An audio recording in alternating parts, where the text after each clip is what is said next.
doesn't wait, and neither should you. Aleve can help you deal with pain less throughout your day. Whether it's a long day on your feet, a demanding workout, or everyday aches and pains, you need relief that can keep up when pain persists. Aleve is here for you with longer-lasting body pain relief compared to leading OTC-branded pain relievers.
Hey, how's it going, everybody?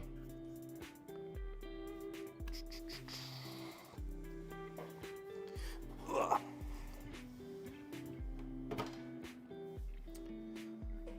right. So today we're working on the last Sega Saturn. Well, I have two more, but they're working. I can refurb those later. But this is the last broken one. How's it going, everybody? Gumball Rick Sanchez, Layer Cake Makes, Takumi Hers. Thanks everybody for joining in. Actually, let me flip the overhead camera. Overhead camera should be, let me see here, flipped 180 degrees. How do I do that? Orientation. There we go, rotate 180. Ah, yeah, there we go. Yep, oh yeah, got the Retro Renew shirt on. All right, we got East Australia. All right, welcome, welcome everybody.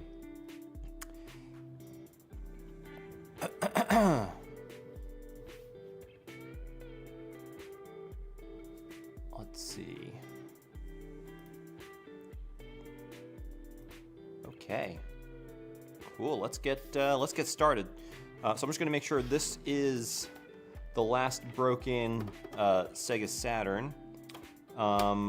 Yesterday we fixed this Model 2 right here. So this Model 2 was also broken. It was also extremely dirty. This one's a lot cleaner, so this should be a little bit easier to clean. But this had a, basically it was just the laser that was dirty, and we just, really, I think just cleaning that would have made the console work, but basically it wasn't reading discs before, but now it works perfectly. So, we're just gonna try to fix this one. Now, for those who've been in the other streams, from I think it was Tuesday and Thursday, this one, nothing appeared on screen. Oop, turned it on. Oh yeah, and also this is like really broken. All right, so if we go over to the capture, basically you'll see once we power this on. Oh, I gotta switch the input to S video.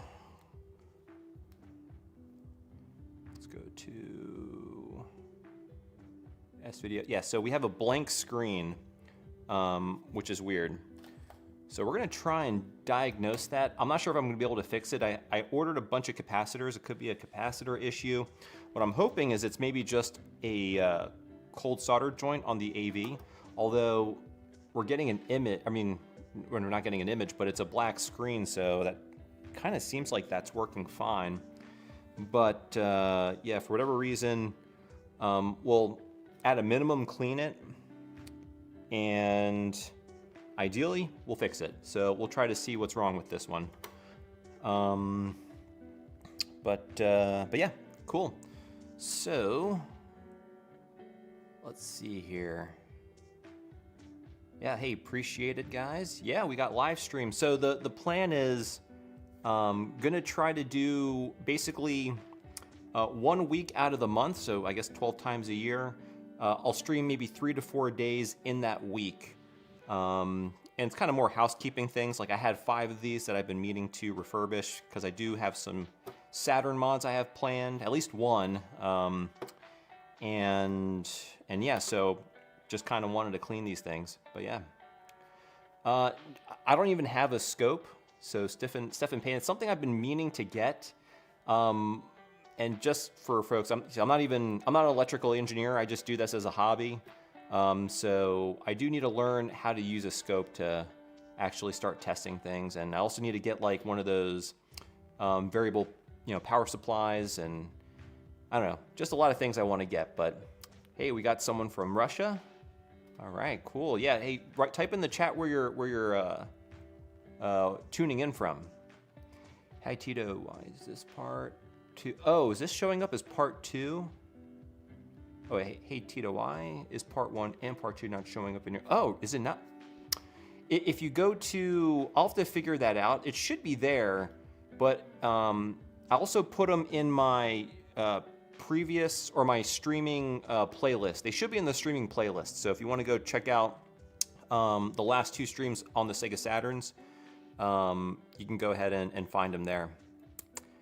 I actually don't have a microscope either. Instead of the microscope, I mean, so far, knock on wood, my eyes are good, but I basically use this if I do micro soldering, or if I need to look at things or probe things with my multimeter. I'll use this, and this thing works great. I love it. All right, Germany. Hey, we got a lot of folks from Germany. Cool. And Pennsylvania, Washington State. So we got folks coming in from everywhere. That's awesome. Okay. All right, so yeah, this is the broken one. Let's go ahead and tear this down.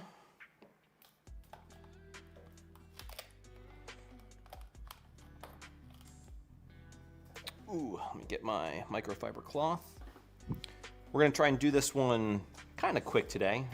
Kind of been averaging like 3.5 hour streams, kind of long, but let's see if we can get this one done in a couple hours. Oh, let me switch the angle here for you guys. There we go. And here I got my, just off camera, my magnetic mat. Hey, Mr. B-Man. Mr. B-Man, thanks for the follow. All right. Let's see here.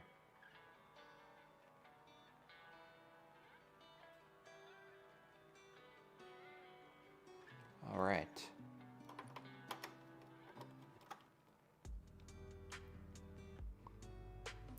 Let's see. Any expert tips?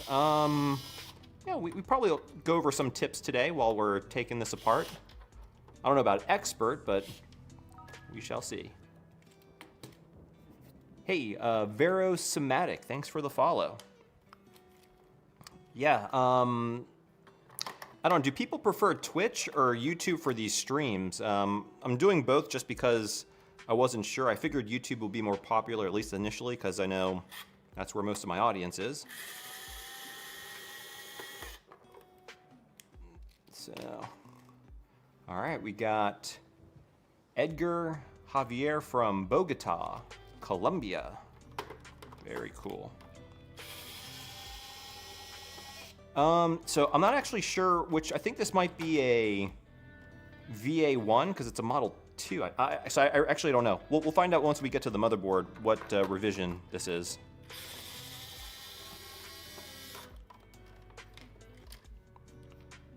Okay. So we got all the screws. So now,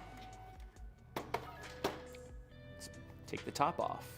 Hey, El Nero Diablo, thanks for the follow. I think those are all Twitch follows. So, okay, so people from Twitch, cool. Okay, so pretty clean.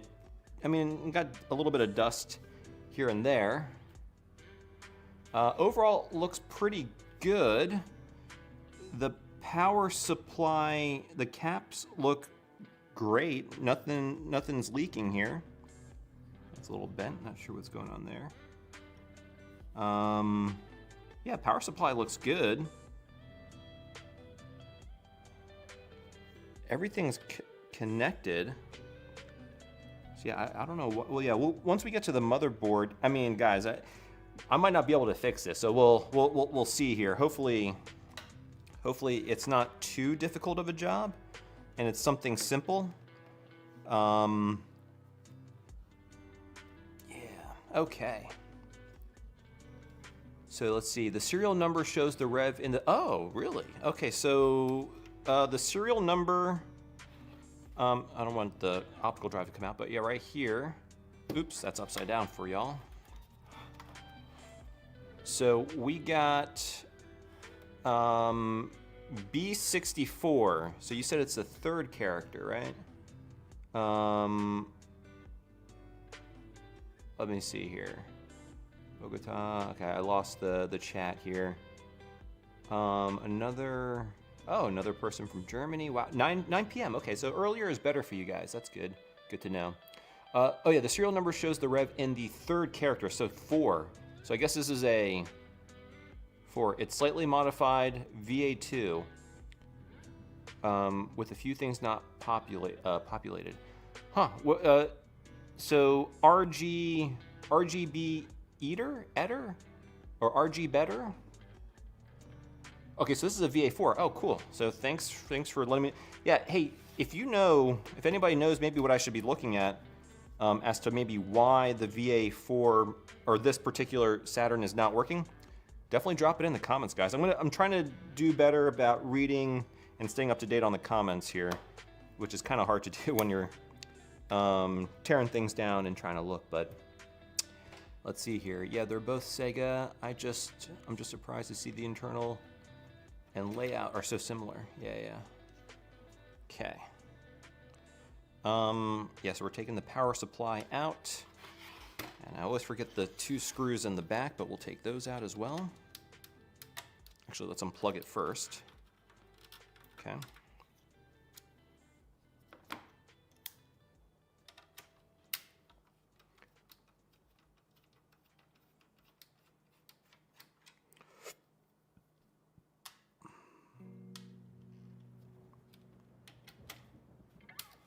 Okay. Yeah, I actually bought the capacitor. So I have the 5 Sega Saturns here, and I bought the capacitors for all of them. And I was hoping they would come, by today, but unfortunately they're not. So it would be cool to, at least replace the caps on at least one of these. Let's see. All right.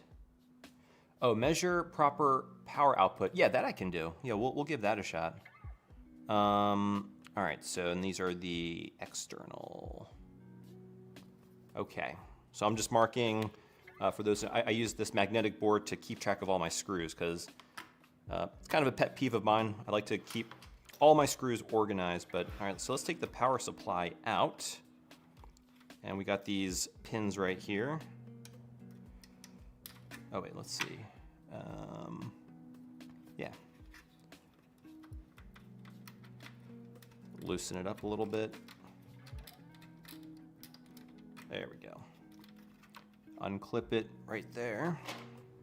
Get my spudger. There we go. All right, so we got the power supply. It looks kind of bent a little bit, which is a little odd, but I mean, it was turning on, so I'm assuming that's working, but yeah, nothing looks like it's leaking, but who knows, maybe the caps are out of spec and we gotta just replace them. So yeah, okay, power supply is out. Set that aside. At least the nice thing with these Saturns is I don't think any of them have been opened before, which is typically a good thing. All right, so let's take out this insulating layer. Let's see. All right, so yeah, no, I mean, yeah, each of the streams we had, definitely there are very big similarities between this and the layout of the Sega Dreamcast, especially with how they do the power supply, how it's powering the motherboard. Very, very similar. It's kind of cool to see the similarities between the two consoles. All right, so let's take out the optical drive. Okay, let's take out these ribbon cables. Oh yeah, we got to take out this screw here.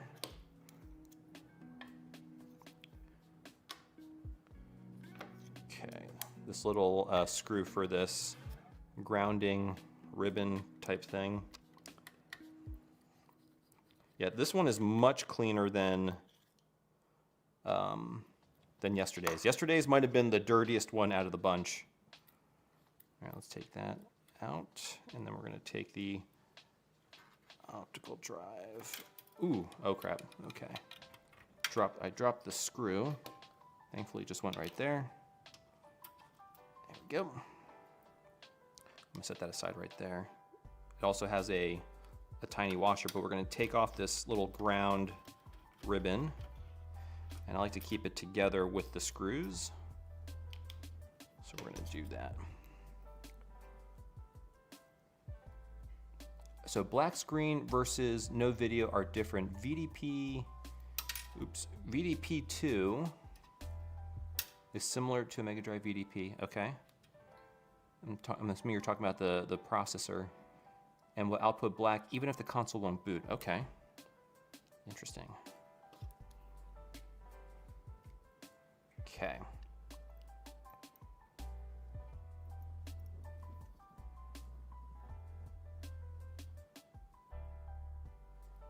I don't know if the laser is actually, you know, damaged in this. I don't think that's what it is. Because I could actually hear the laser turning, or kind of spinning. Let's see.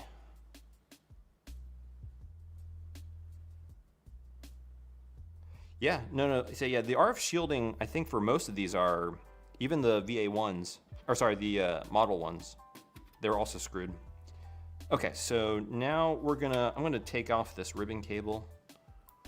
Okay, so this one's kind of similar to, even though this is a Model 2, yeah, it's really crazy how Sega sort of mixed and matched boards and power supplies. They're all like different combinations. Because this motherboard looks like the Model 1 we did first.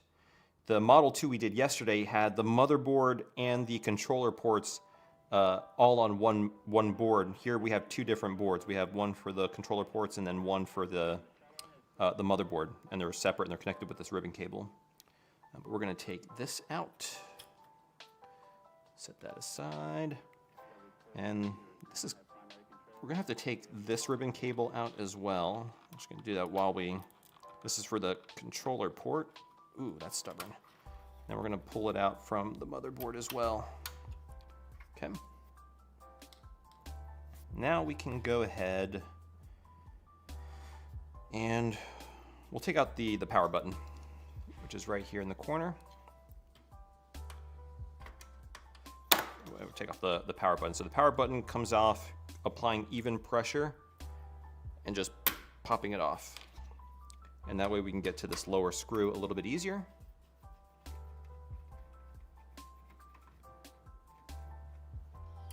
I'm not actually sure. The random reboot problem on a Dreamcast, I have not run into that problem before. Yeah, it was really awesome being able to check out the archive facility at Microsoft. Yeah, they got a lot of really cool stuff. And they even had a back area, which I couldn't film, where they have even more cool stuff. But yeah. All right, let's see. So this is the power switch.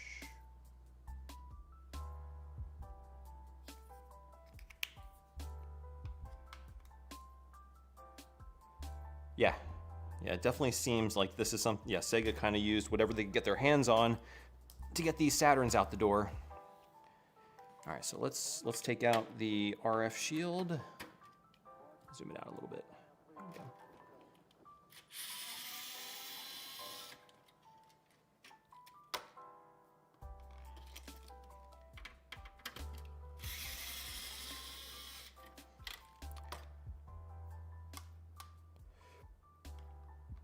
And again, with these, some of these are longer.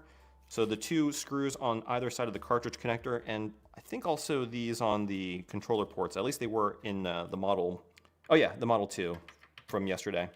They're a little bit longer than the rest of the screws.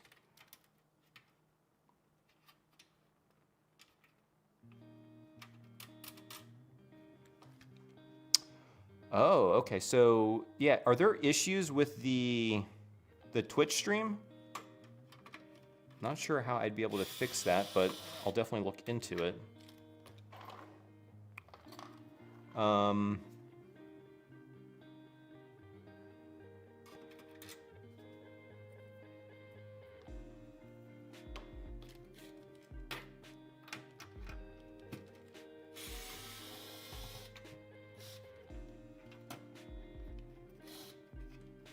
Come on.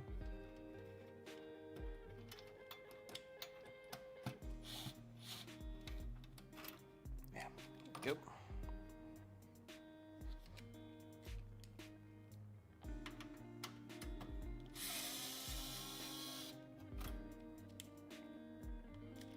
We got one screw here.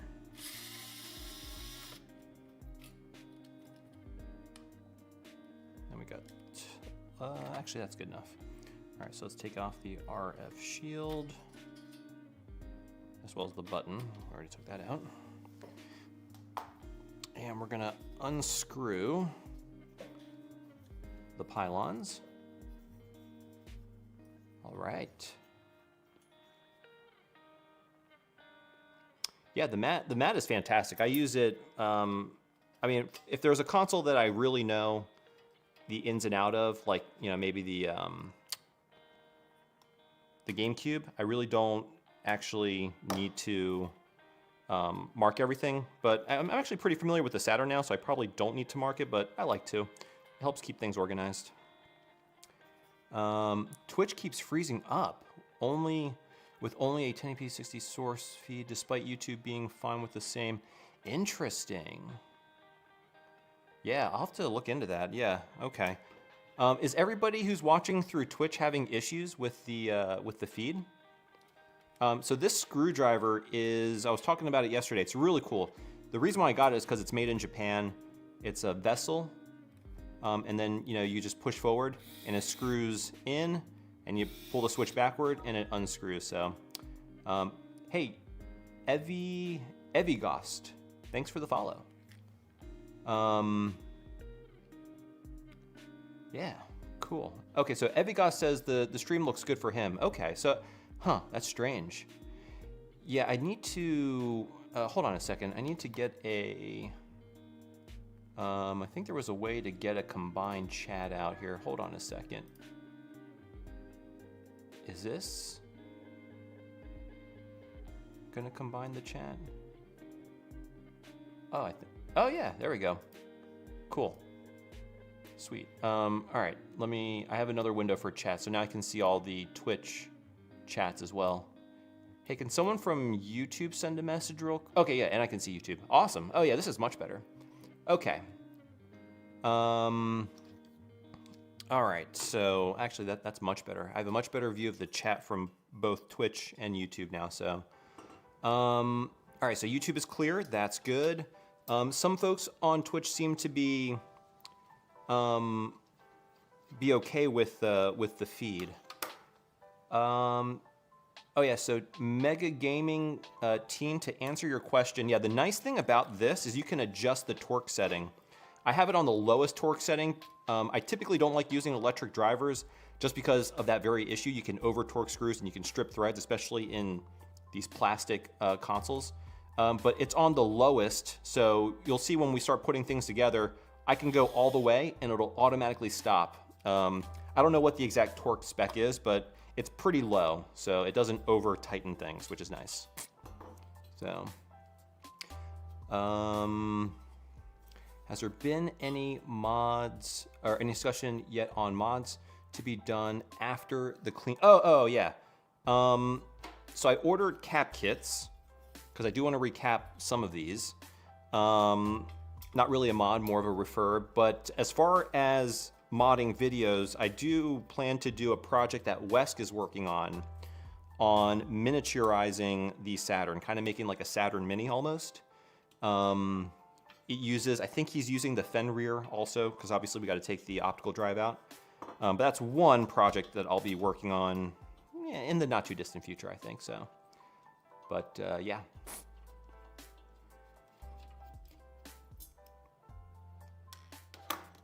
Okay.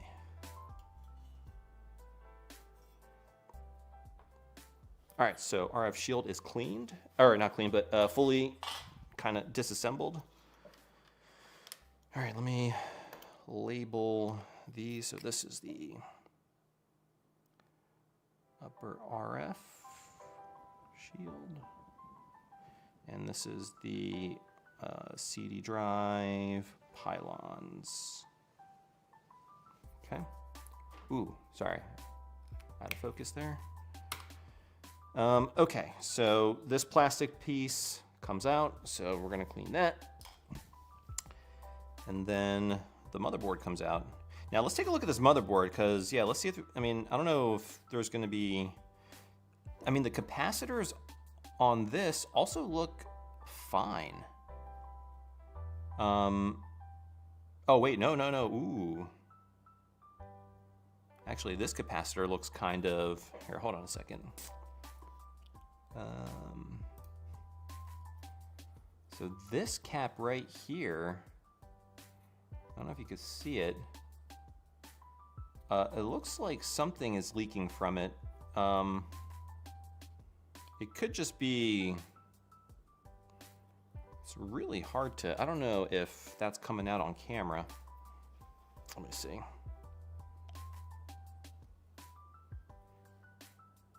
Let's see here. Trying to get the, yeah, it's too bright. Yeah, so it's this cap right here.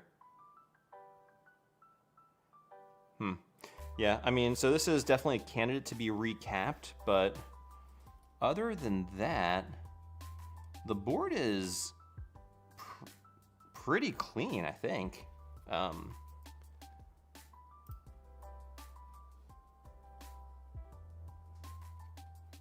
don't know if anything really sticks out. I mean, this looks kind of dark,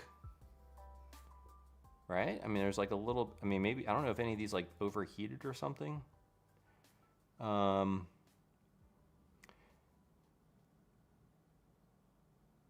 mean, I wouldn't be surprised. I mean, there's an FPGA core for the Saturn for Mister, I believe. So yeah, I mean, it's totally possible to get an FPGA Sega Saturn, I would say.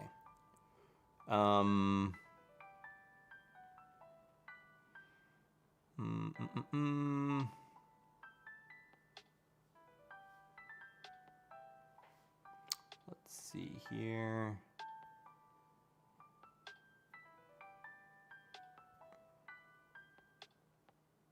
Oh yeah, what is VASG? Yeah, that is interesting. This board says VASG. Yeah, what does that mean? Saturn mainboard VASG. I don't know what revision that is.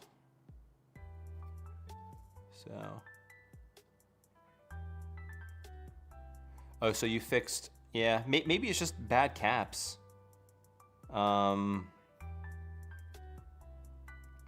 mean, it's a little bit dusty, but other than that, it's clean. So yeah, I think maybe doing a recap on this one would be worthwhile. Looking on the bottom again, it looks clean. Oh yeah, it even says VASG here as well.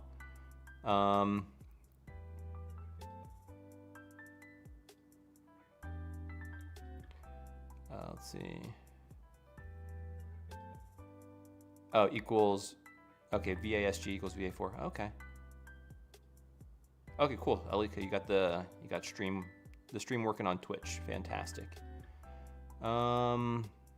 Hey Chris, thanks. What is your go-to retro upgrade for the first time Well, for first time soldering, I would definitely strongly recommend not doing one on a console. I always recommend folks to, if you go on Amazon, you can find actually soldering practice kits, like to build a clock or build a radio. I definitely recommend doing that first. And they're really cheap. You can get like a $5 kit and you can build yourself like a nice little alarm clock or something.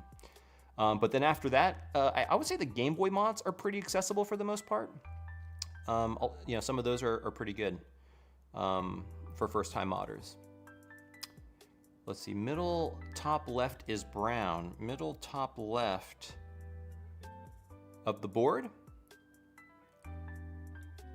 Middle top left is brown. So many IC. Yeah, I know. I actually kind of like that the Saturn has so many little chips on it.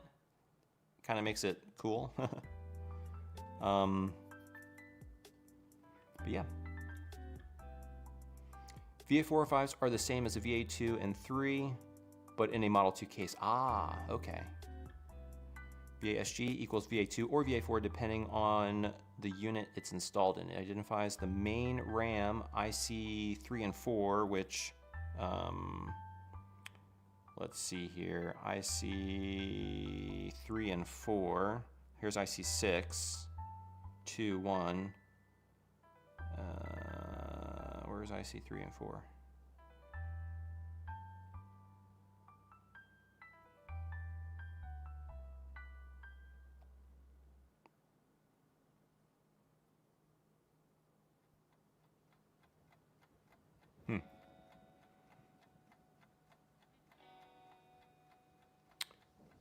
Oh, on the back. It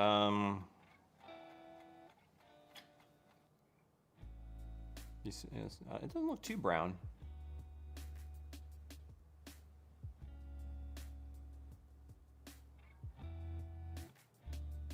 Oh, interesting. Okay, so yeah, maybe doing a recap is the. I wish I had the cap so we could have done it today. Darn. I think they're coming tomorrow. Let's see.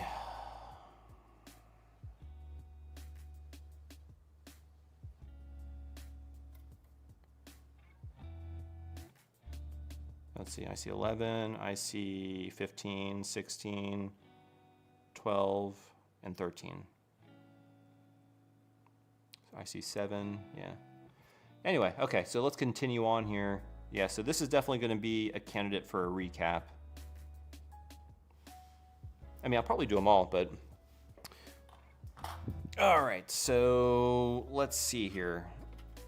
Okay, we got to take out this here. This should just clip out. I think. Well, we'll just take it out. And this should come out as well. Okay.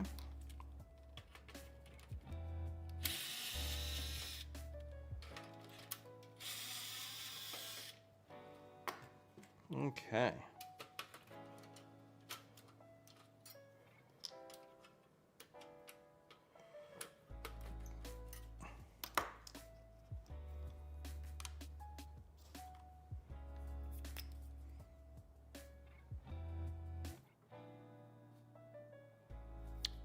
Let's see here.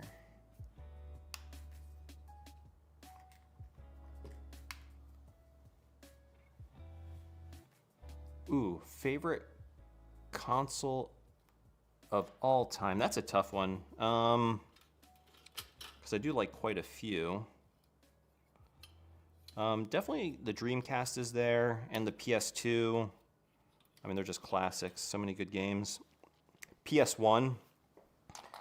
Although I guess you could say the PS2, you know, plays PS1 games, but RF Shield looks pretty good. A little bit of corrosion and some pitting back here.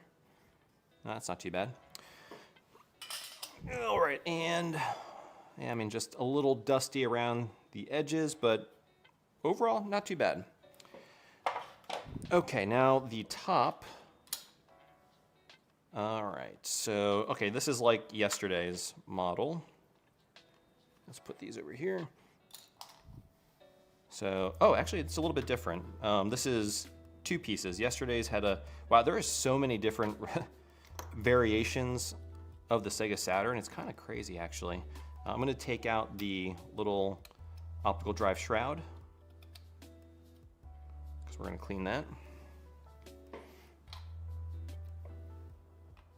Okay, and let's take the Saturn apart, or the top part. I'm going to take out the spring-loaded piece first. Let's change your angle.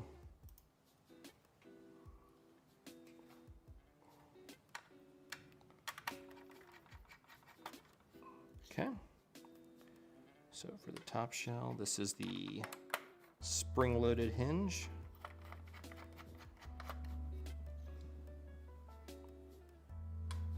Just write that down here on my mat.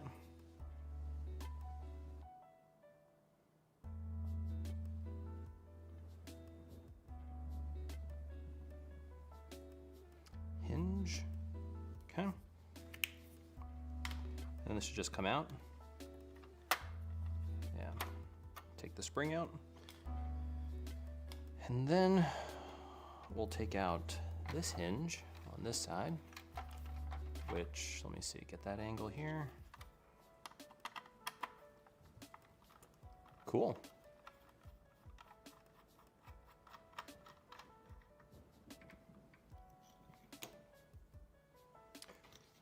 So let's see here. How do you feel about ROM hacks which add support for expansion cards and special chips? Oh, that sounds cool to me.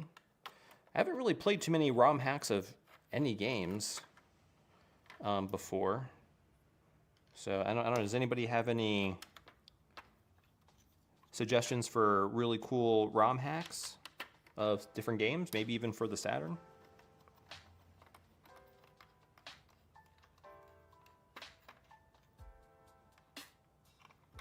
Oops, there we go. All right, so this is the dampening hinge.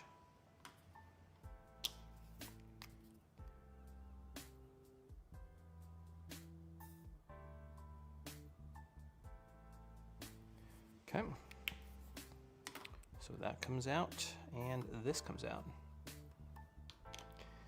Yeah, I'll put these plastic pieces here. Okay. And then the last thing is the door locking mechanism for the door. And for this, I always like to remove the tension on the spring.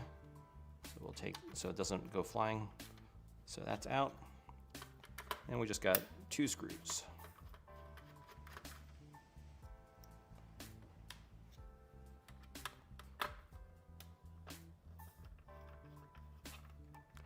Oh, Castlevania ROM hack, okay. Take that out. And we'll take this out.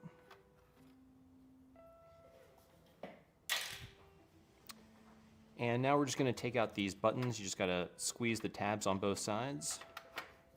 And it just pops out. Oops. There we go. So we got it there. And then same thing for this reset button. Just going to pop that out. There's actually 2 pieces. Okay. Found that out yesterday. And almost forgot the cartridge door. That comes out and has its own spring, so we'll take that out. And the CD-ROM door comes out as well. Cool. All right, so this is fully tore down. So now we can head over to the sink where I'll bring all these pieces over. Let me just organize everything here. Take those. RF shields go up here. And this goes here. All right, I'll meet you all over at the sink. Let's see here.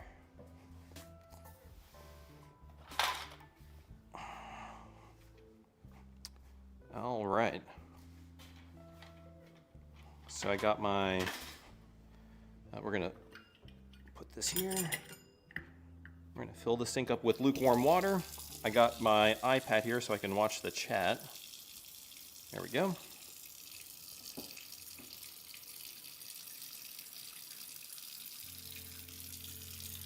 Let that fill up. I'm gonna do the RF shield and the shell first. So I'm gonna put them all in here.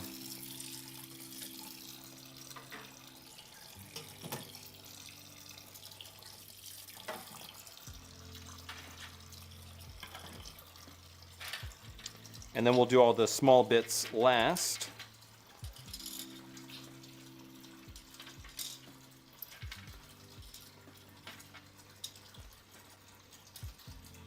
Okay.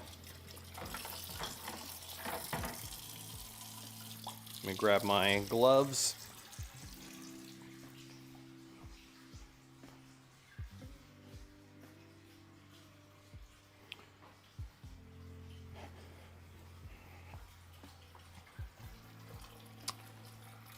All right, so since I'm over here, I'm actually watching the chat through the stream on my iPad, so it'll be a little bit delayed. And actually over here, I'm gonna have to try and find a way to, I can only see the YouTube chat here while I'm over at the sink, but I'm gonna try and fix that for the next stream. Actually, well, I guess I could see it on screen. It'll be a little bit, it's a little bit blurry, but I should be able to, oh no, I could probably read that.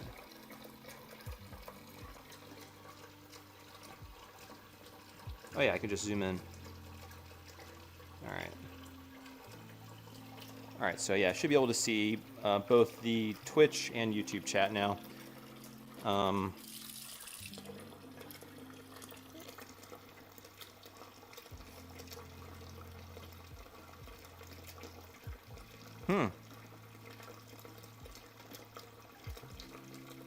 Super Mario Land DX ROM hack.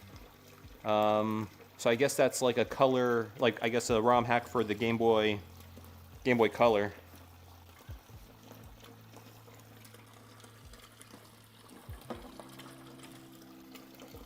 Cool.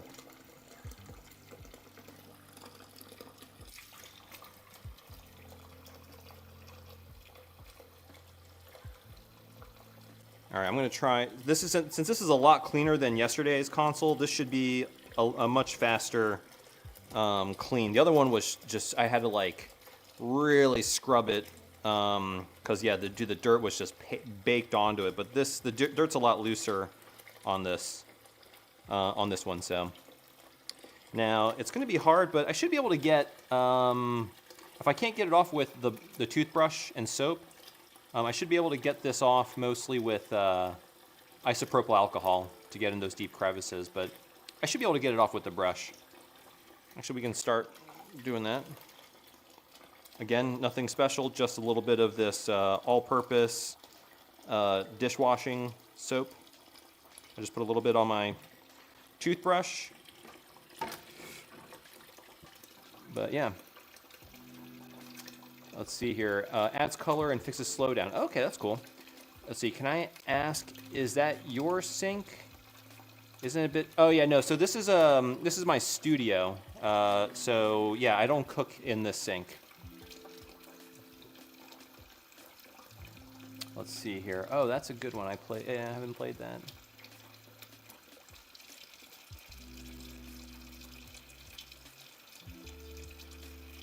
Yeah, the Saturn is kind of like Katamari Damacy. Just picked up whatever pieces and they made a console. All right, that's enough water. All right, so let's give this a clean. Let's see if we can get these black spots out. Oh yeah.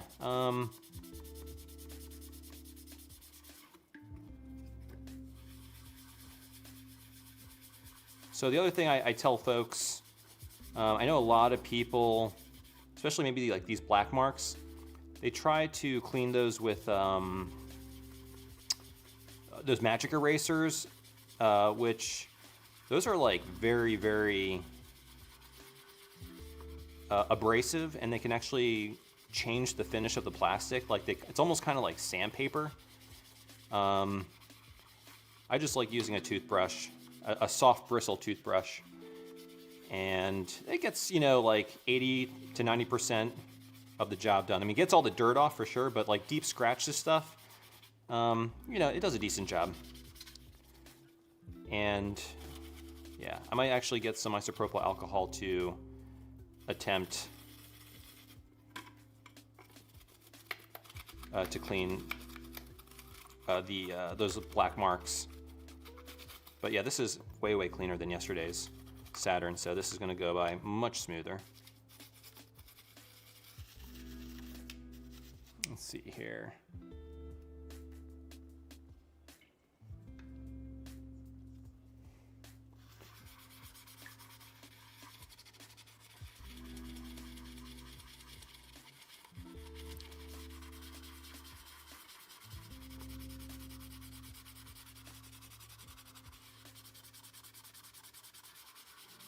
I mean, you can kind of see we got pretty much, I mean, this is going to be a very stubborn mark. So, but yeah, I think for the most part. And really the idea is just to get a clean, I mean, you're not going to be able to get these perfect. The idea is just to have a nice clean slate, you know, clean console to work with. Especially when you want to do mods later on. Knowing that the console's clean, but you know, cosmetically you won't be able to get it perfect. Especially with these really used and beat up ones. But yeah, see how we were able to get most of that? If you can see, we got most of that black mark out. This is going to be harder. I might use some isopropyl alcohol a little bit afterwards to get that. But let's give it one more pass.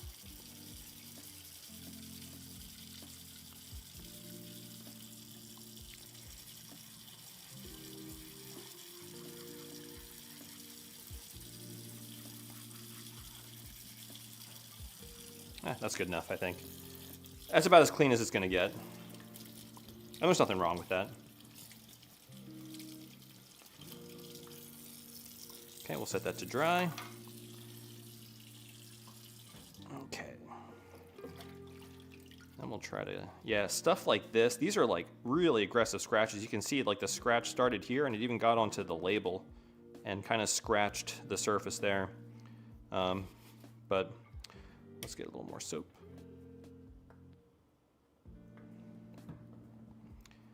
And I just like to kind of spread the soap out initially, and then we'll get in there and we'll scrub.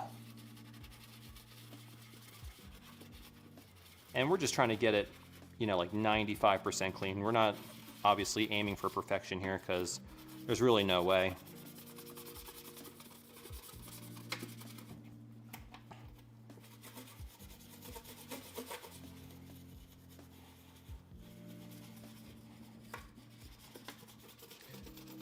Yeah, got the bigger text today. I think that should be a good size.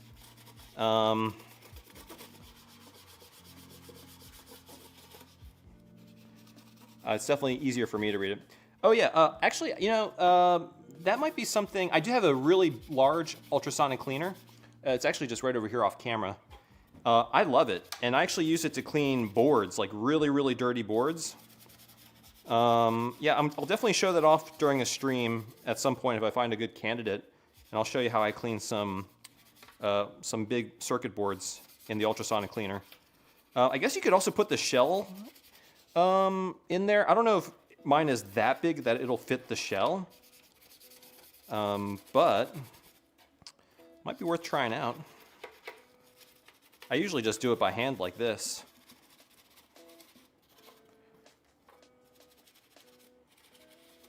All right, so I think we got the outside pretty clean. Now let's just clean the inside.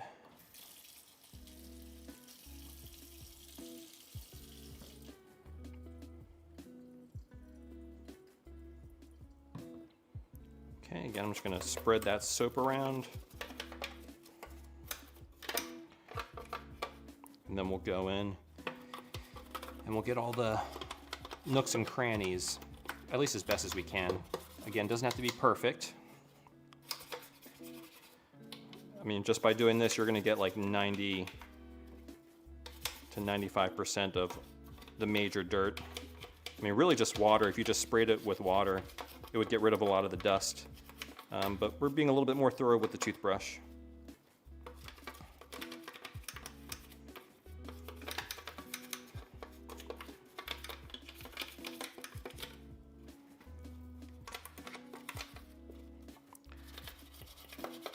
And you want to get in through the main points of entry for dust, like the controller ports, AV ports in the back, and then the expansion bay area.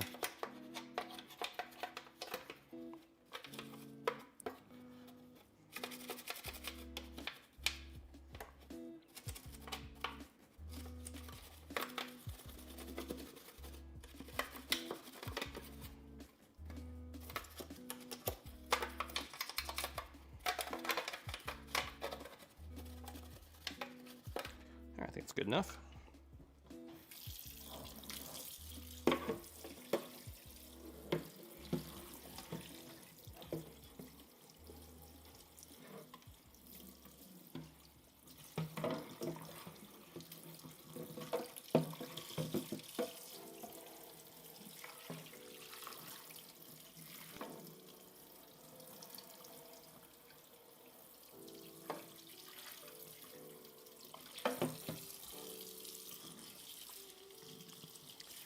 All right.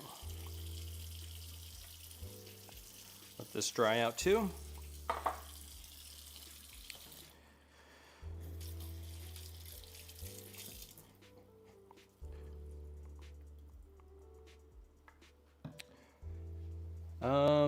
I do have a shop. However, it's more like I basically put consoles that I've modded on there, usually around the end of the year, just because throughout the year I accumulate quite a few modded consoles from the videos that I make, but I don't really do like personal orders just because I don't have the time. But what I'm thinking with these streams is I might do like custom orders, and I will do the mod live on stream. That's something I'm thinking about, but I'm not sure if that's something people would be, willing to pay for. But and then stuff like this where I'm just kind of cleaning and refurbishing a bunch of consoles to prep for mods. I'm not gonna, obviously I don't need 5 Sega Saturns, so I'll probably put a couple of these up on my eBay store. So yeah, I have an eBay store currently, but I'm probably gonna start like a website pretty soon that I'm going to be selling maybe directly on there because of the eBay fees, and they're just kind of crazy. But yeah, possible. Let's see here. So more satisfying if you had to do it all the time for customers. It would be different. Yeah, I mean, definitely, yeah. If you had to do this all day in, day out, I don't mind doing this for myself. I actually really enjoy refurbishing consoles. Probably one of my favorite things to do, even more so than modding, actually. But yeah, if I had to do this day in, day out, it's grueling work. It's really hard. And obviously, if you get to enjoy it, it's satisfying, so there's a reward at the end. But if you have to do it basically just day in, day out, unless you really, really enjoy it, then yeah, that could be kind of a pain in the butt. But this stuff, this what I'm doing here, I would get a lot of comments saying like, hey, how are the consoles you're working on so clean and pristine? I would actually do a lot of this before I film the mod. Because obviously when you mod a console, you want to know that it's working, unless part of the video is the restoration, which I've done before. But then that turns into a very long video and a very grueling editing process. So I don't do it too often, but on occasion I do.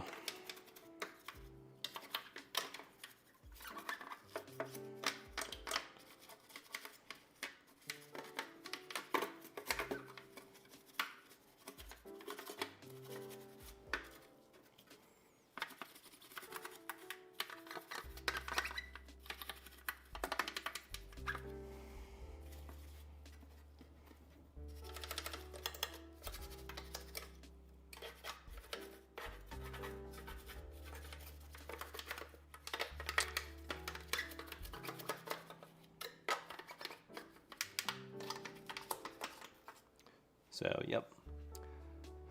Let's see. I just noticed that the text of the chat being displayed on the actual video image in the stream, very cool for when watching. Oh, yeah.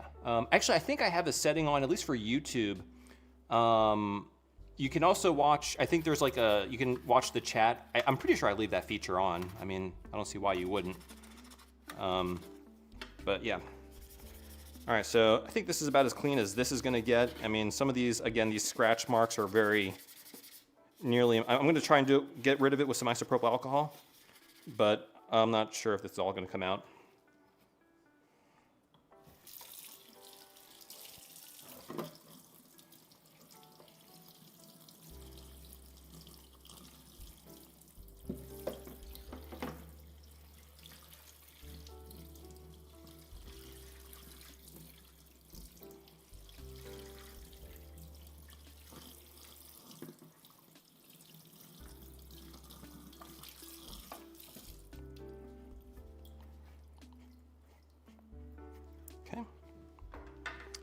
RF shieldings are usually easier, so. Yeah, I haven't, I think I attempted to use the Saturn core on the Mister. I don't know if, I think I was able to get the PlayStation one to work. I wasn't able to get I need to go back and try again. I think maybe the BIOS I was using wasn't the latest or a compatible one. And I tried a bunch. I tried like the high Saturn, a regular one, and the BIOS screen loads, but for whatever reason, the games don't load. But I could be doing it wrong.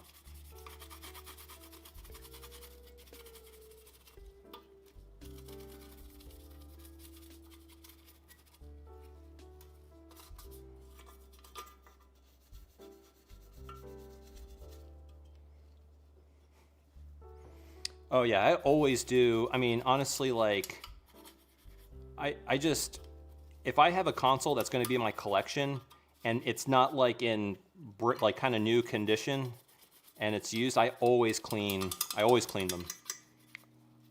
If it's going to be in my collection, that way I have like kind of like, I know where I'm starting, right? And I know that I'm keeping it maintained and I can kind of see the condition of the console. So yeah, I typically always clean consoles that will remain in my collection. And also do like some general maintenance, like capacitors, for example, especially like, you know, consoles like the Game Gear. I have several Game Gears in my collection, and that's like a must.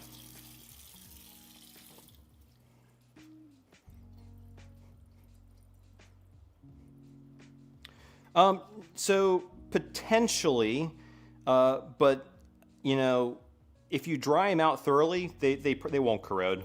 And I think the steel is, I think it's galvanized. I'm not sure if that's the correct term, but they're corrosion resistant. I mean, here you can see there's a little bit of pitting. So I'm going to dry these thoroughly. Obviously, it also depends on the environment you're in. If you're in like a humid environment, it could be problematic, but in general, I haven't had any issues with RF shieldings. I clean them like this all the time, and I haven't had issues. But the key thing is you want to dry everything thoroughly, obviously, before you reassemble. That is absolutely critical.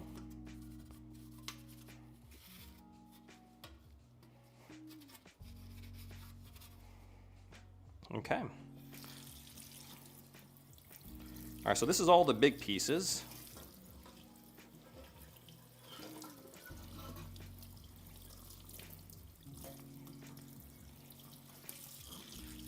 I have to say, for the most part, the RF shields for pretty much all these consoles have been in pretty good condition. I've seen some pretty bad corroded ones, but this one, the ones on these Saturns, even the really rough one that we cleaned yesterday, pretty decent condition.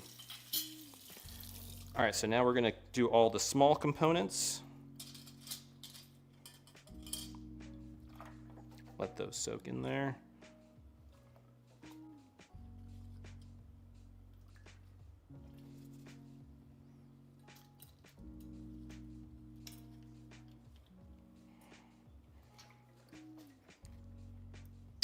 Oh, you know, I didn't get the optical drive pylons. Let me grab those real quick.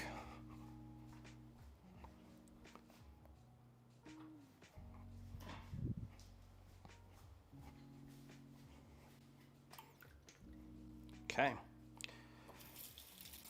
The Saturn core has quite some updates. It works fine for me.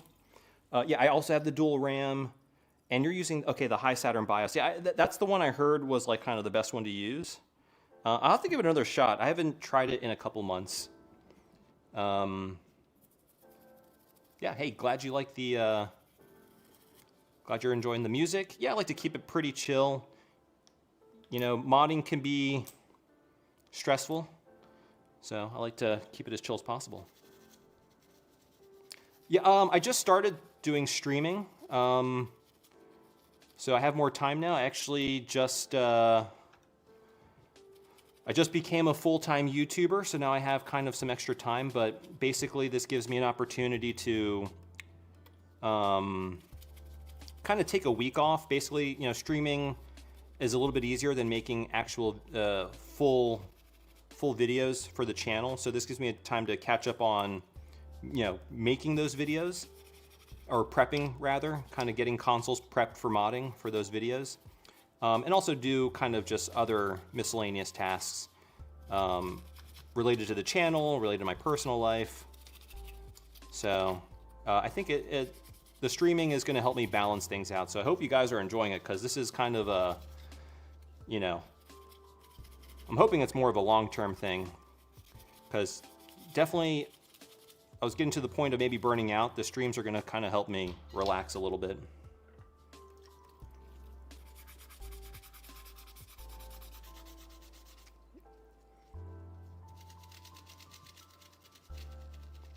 Yeah, actually, so the streams we did the other day is what I do after I clean and refurb these consoles. For testing purposes, we test out the SARU, or we use the SARU for testing. Obviously, we try to play a game on the optical drive, and then we also try the satiator. Make sure all those items are working, or we're able to use all those items. Let's see here.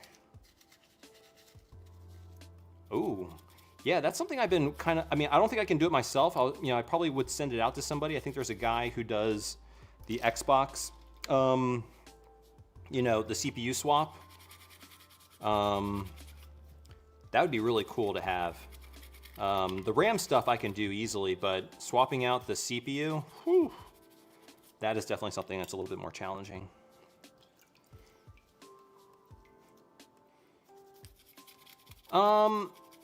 You know, it's something I might try, you know, the fixing or modding on stream. We'll see how things go, but definitely open to trying kind of new things with the stream concept. So I'll definitely keep folks, you know, up to date on that. Make sure you're, you know, obviously following the channel or in the Discord server.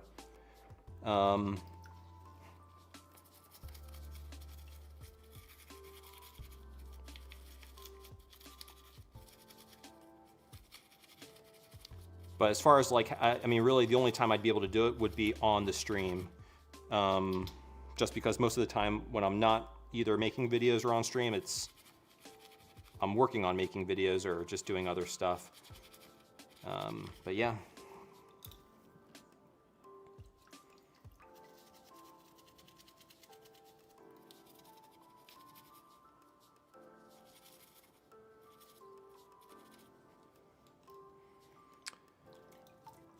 All right, hey, we got someone from the Ukraine. Awesome. How's it going? Glad you're enjoying the videos.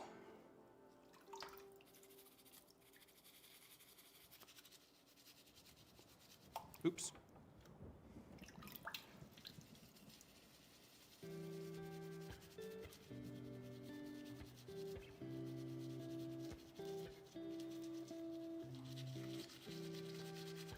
Yeah, I was talking about the Saturn core for the Mister. I was not able to get it to work on my setup, which was frustrating. I got the PlayStation to work, but the Saturn one, for some reason, I could not.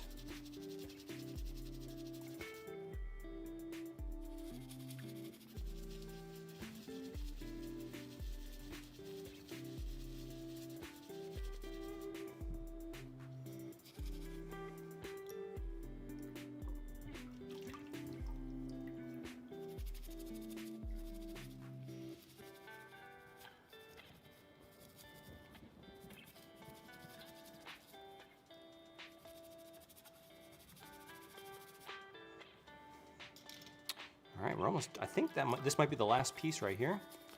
And then I'll show you guys how I dry out everything, because that's obviously one of the most important things. Let me see here. So I think I got everything. Okay.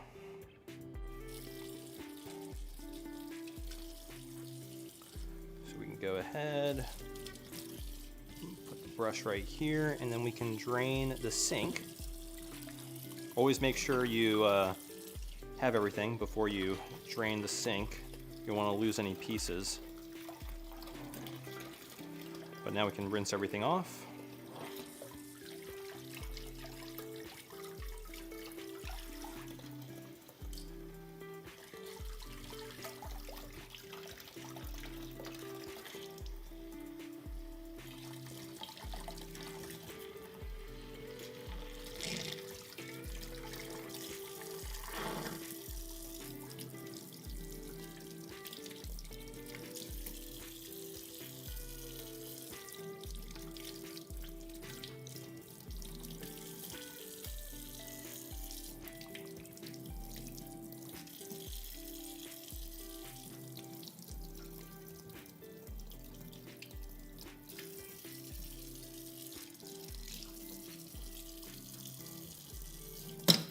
Oops.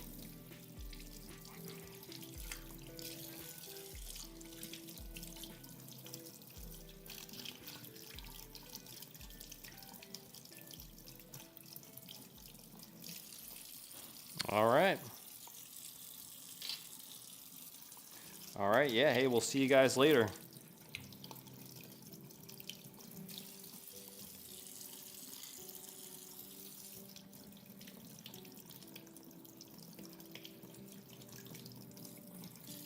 Oh yeah, absolutely. I mean, definitely I would obviously, yeah, repaste the Xbox. I mean, I think you would almost need to, because you have to remove the CPU, you have to remove the heatsink.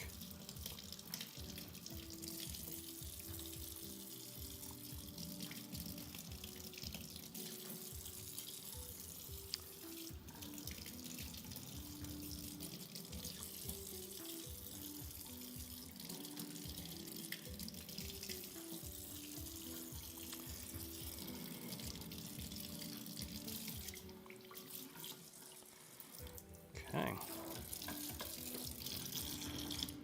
All right, so everything is pretty much clean.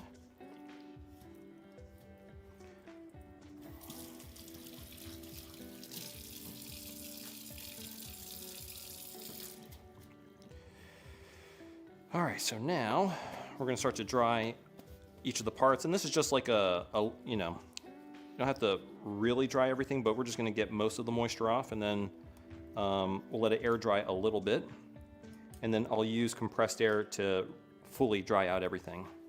But this is also, it serves to get most of the moisture off, but also, you know, kind of remove any remaining dirt and debris. I'm putting it off over here to the side to dry out. So, oh, is Duronaut, is that from the Cryonaut brand? I use the Cryonaut stuff, which is supposed to be pretty good. The Duronaut, is that the metal? I know they have like a metallic thermal paste.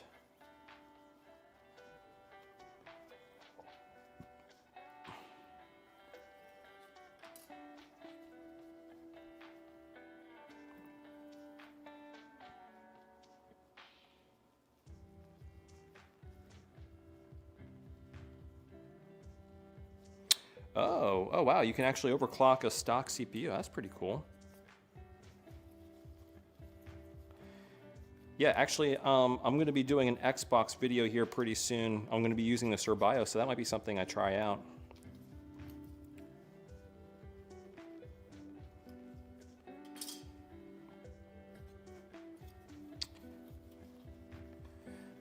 Yep, gotta keep the wife happy, so totally understand. Yeah, things are looking, all these parts are looking pretty good.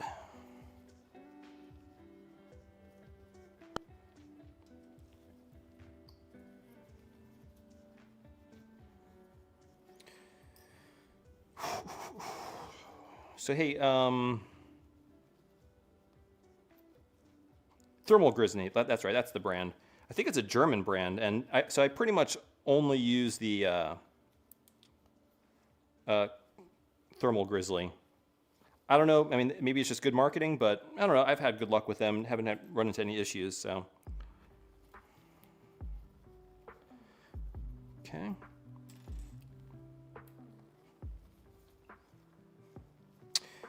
Yeah, let me know, guys, in the chat, you know, what consoles would you like to see refurbed? I'm not sure. I mean, I'll be doing maybe some mods, definitely recaps on the streams, but obviously for modding, I usually keep that for actual videos on the channel. So I might do some modding, maybe like Game Boy builds, something simple. But for the kind of the latest cutting edge stuff, obviously I save that for actual full videos on the channel.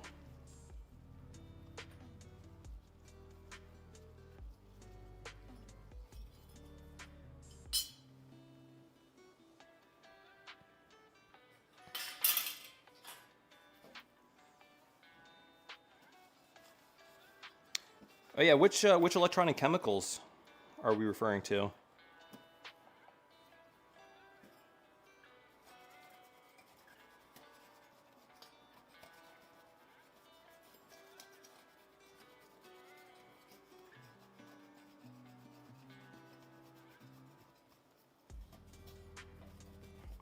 Yeah, I mean, I'm using basically just dish soap. I mean, if anything that's in there, it's just dust and, you know, cat and dog hair.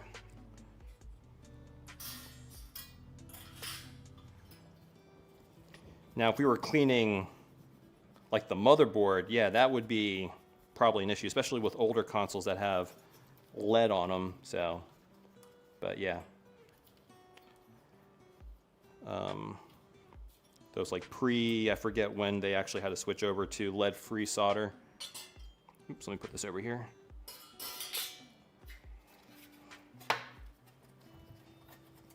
But yeah, I mean, cleaning console shells and RF shields, that's, I mean, there's nothing dangerous on those.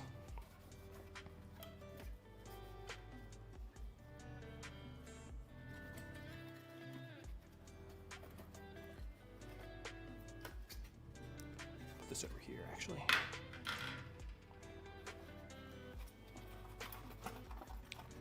Let's see, PS3 could be fun. Yeah, actually, that's a video I've been planning for a long. I even bought a bunch of parts. I have a really, I mean, it's not really nice. It's actually in not the best condition, and it has the yellow light of death.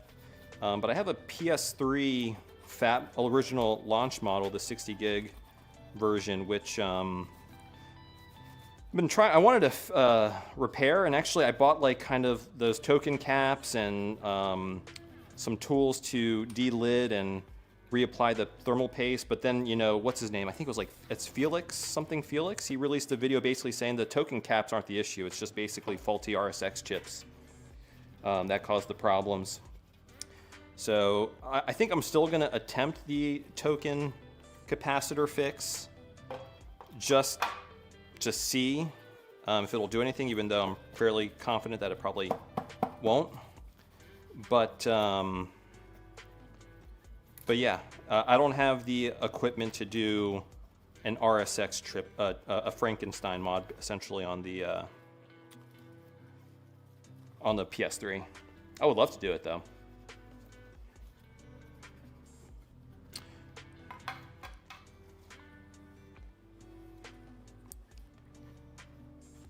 All right, so basically these things are mostly dry. Now what I like to do while they kind of air dry just a little bit, I'm gonna dust the, I'm just gonna get rid of the dust on the motherboard and the power supply and the disk drive because they're pretty dirty.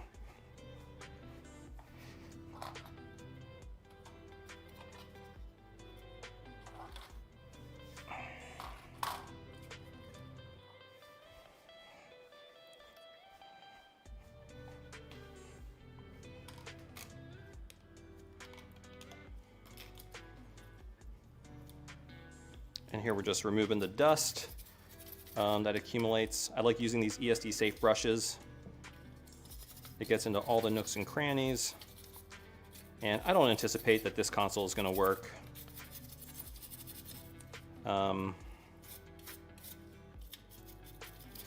Yeah, I definitely think, I'm hoping a recap will fix it, but we'll see.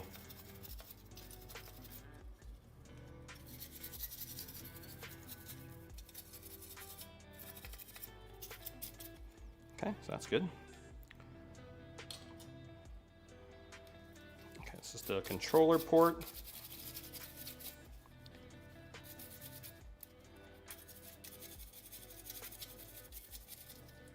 I like getting inside the ports themselves.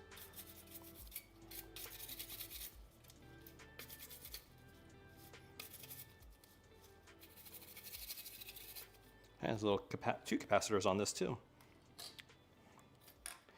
And really, this motherboard's pretty clean. Usually, just dust accumulates around the cartridge connector and the AV port and the AV ports.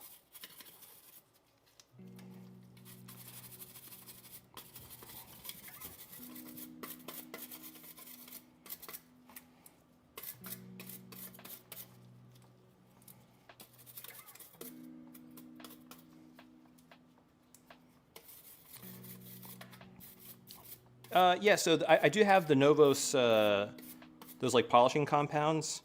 I generally only use those for like shiny plastics. So, you know, maybe like kind of this clear lens right here on the Saturn disk drive door. It's scratched up, so that'll polish up nice, but I definitely don't do it on this sort of matte plastic material because this has like a texture, and that polishing compound can change the texture. And also you could potentially get this UV printing or whatever, this logo can come off too with the polish. So you got to be careful with that stuff. It's mostly meant for like shiny plastics. And then this, just gonna dust. Obviously quite a bit of dust, so you can be careful of the laser assembly, obviously. But yeah, basically just getting the dust out. Ooh, that's the clock. Careful with that. Or the crystal.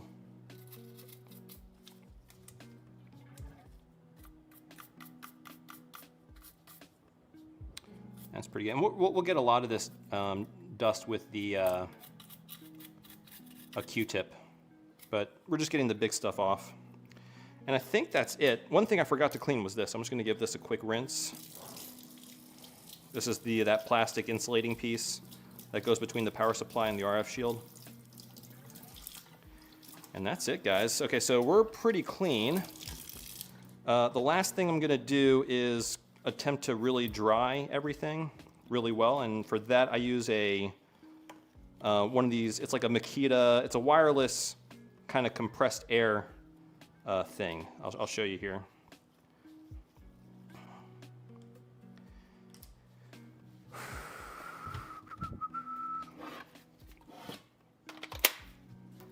People who have seen, been on the chat, but basically it's this and just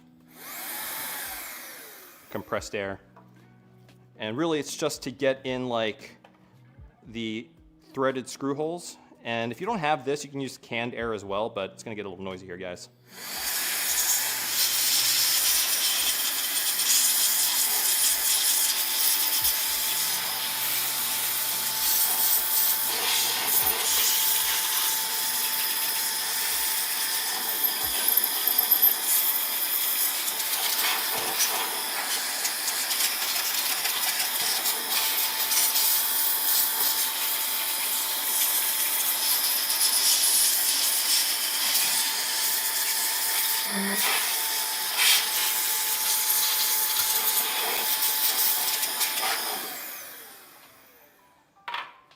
Okay, that's dry.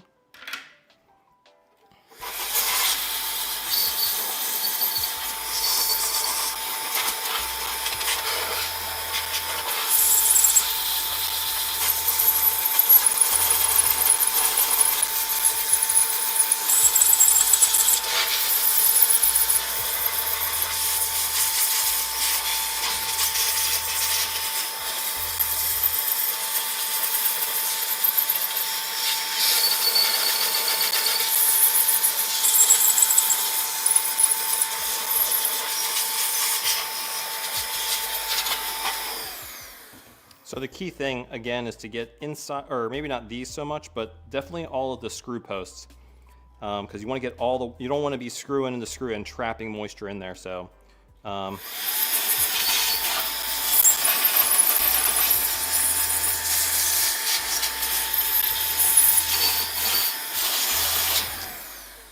That's generally where I focus all the drying.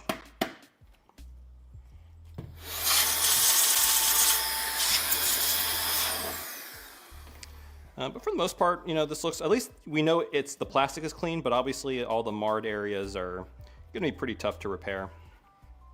But yeah, it looks pretty good.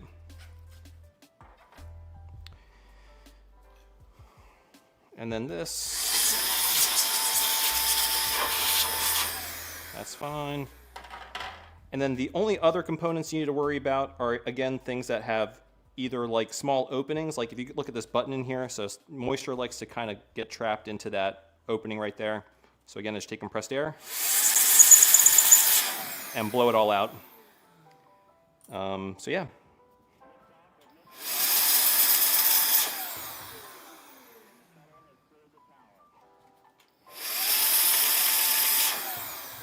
And this is just a good way to quickly dry components.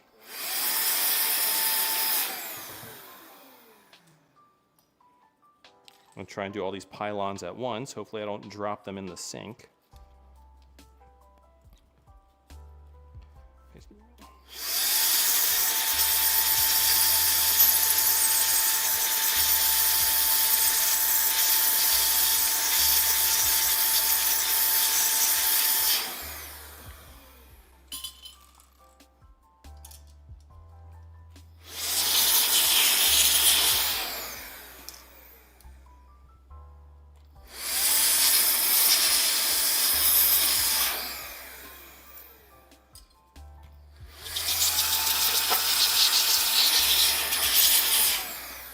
All right, that's basically it, guys. All right, so let me bring everything over to the bench and we'll start reassembling this. Oh, actually, the one thing we need to do is also, I'm going to re-grease the laser disc assembly. Ooh, careful. Put this over here. And that way at least we know that that's been fully serviced.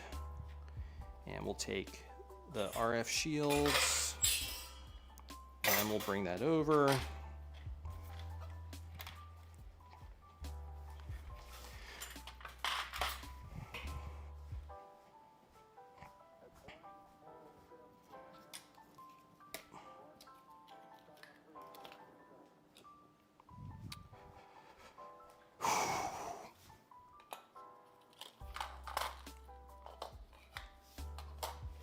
Okay, so we are back over to the table and we're gonna work on the optical drive. Yeah, so let me see if I can catch up on the chat here. Oh, hey, we got someone from Poland. Welcome, welcome. Let's see here. Oh, it is Friday the 13th, isn't it? Oh my gosh, I didn't even realize that. That's scary. And let's see here. Yeah,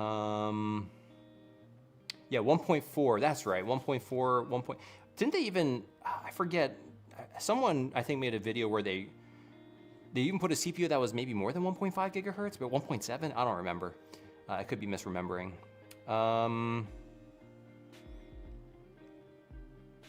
Cool. Yeah, for the polishing compound, I do use the Novus. Novus number 2. Actually, I use them all, 1, 2, and 3. But yeah. Oh yeah, I'm sure pets would not appreciate the air tool, but it works really, really well. Hey, and we got folks from France and Portugal. Amazing. Cool. Oops. All right, so we're gonna service this laser.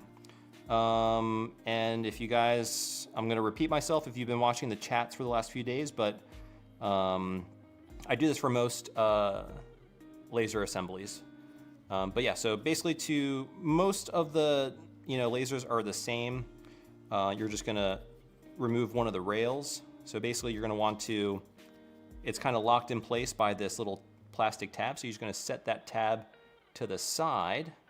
And then you should be able to push the rod through. I'm using a spudger in the back to push it through.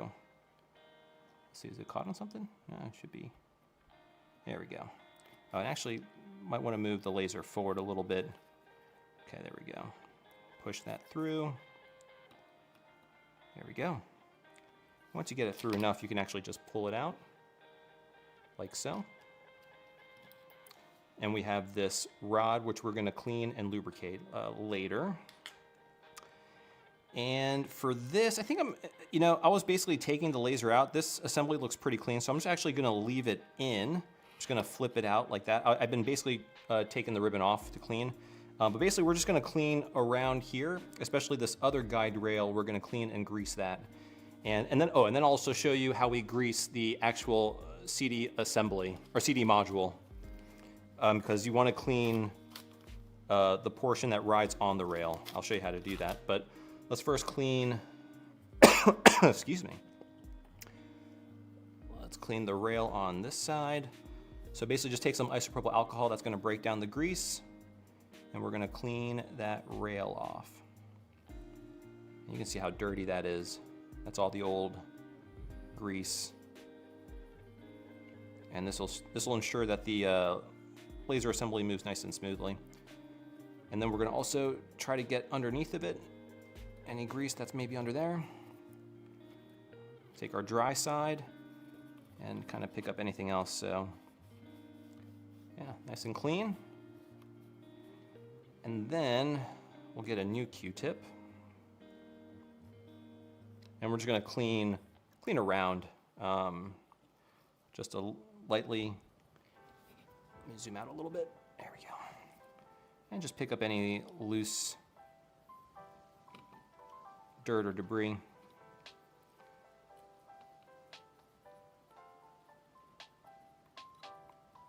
And this is actually pretty clean. And clean these gears a little bit.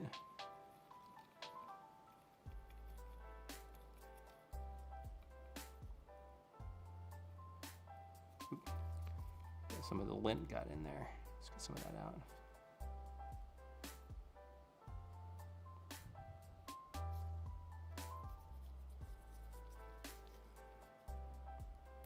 A little bit of lint.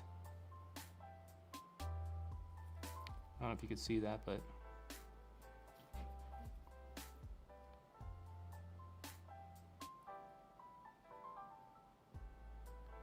okay. Wow, it's a lot of lint actually. Okay.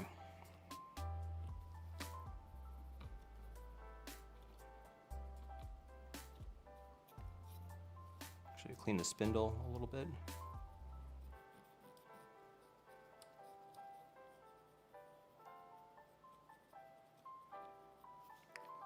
And for the most part, that's pretty clean.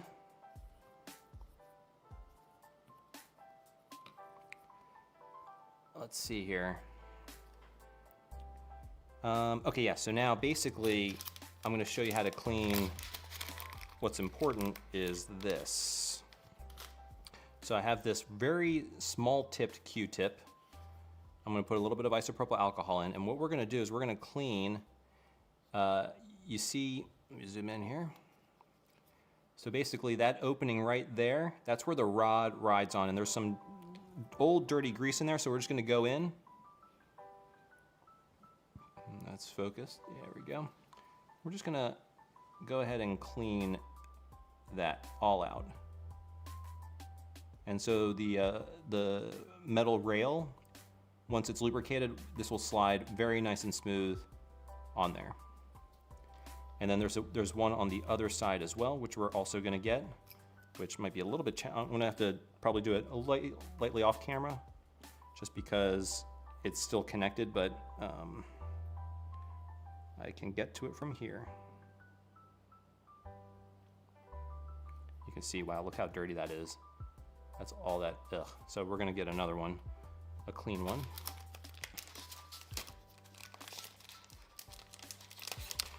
Yeah, no, by and large, you'd be surprised. I would say maybe like 8 times out of 10, a console that's listed as non-working actually does work. It just needs to be either cleaned or there's something very simple that's wrong with them that needs fixing. But yeah, these older consoles are pretty stout. Not too much to go wrong with them. This is actually a direct drive. There's no belt mechanism on this, surprisingly. This spindle is directly on the motor. There's no belt.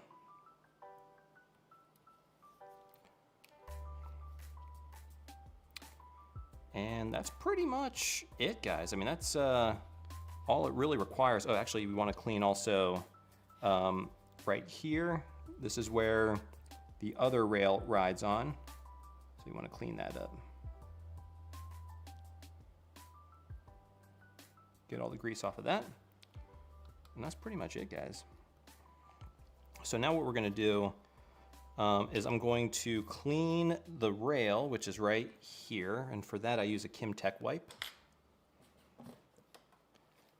This right here. These are lint-free, kind of non-abrasive cleaning tissues. But yeah, so I just kind of put a little bit of isopropyl alcohol on it, and then we just clean the rail.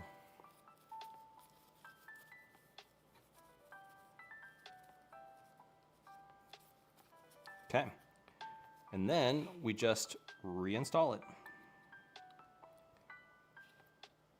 And then all we need to do is we need to make sure that, yeah, that's on the rail, and this just has to go through those openings, which we are doing. Okay, there we go. And then we can push it the remaining distance, and it goes all the way, and it should lock, and this plastic piece locks it in place.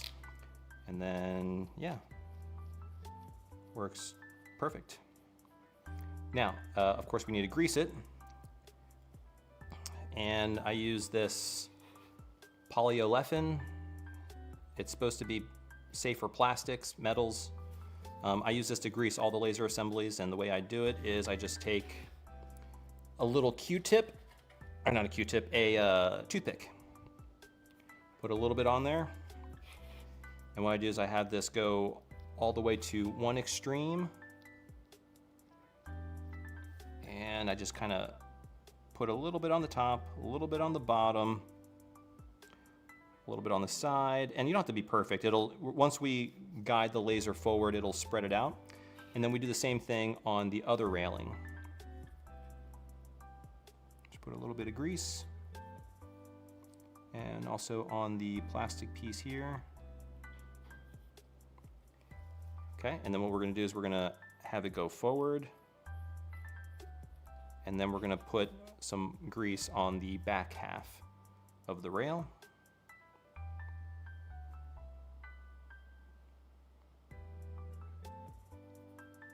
And then on the other side as well.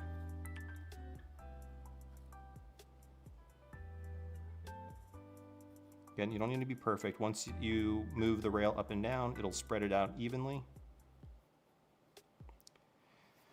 And then we're gonna remove the excess, because there's gonna be some excess that spreads, but okay, that goes there, and then that goes like that. And that's it, and the laser moves nice and smooth. We'll take one of our older Q-tips and we'll just get rid of that excess there, a little bit of the excess there. And we'll get rid of some of the excess there and the excess that's there. That's it. All right, so the laser is lubed. Actually, ooh, I see some lint. Let me get rid of that lint. There we go.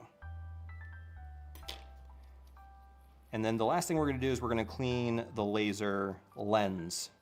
And the way I like to do that, again, I'll get a fresh side of my Kim Tech wipe. I'm gonna put a little bit of isopropyl alcohol. And I don't like to use a Q-tip, but I basically just, so we got the lens right there. I just kind of gently pass over it with the isopropyl alcohol drenched Kim Tech wipe. And that gets it nice and clean generally without putting a lot of pressure on the lens mechanism.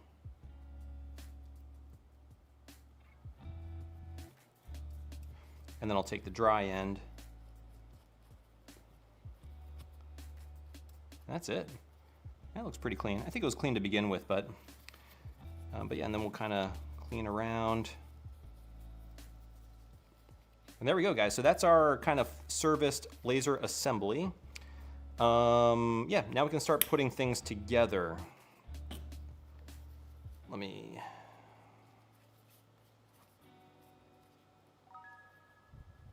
All right. So hey, Synth After Dark, thanks for the follow. Very much appreciated.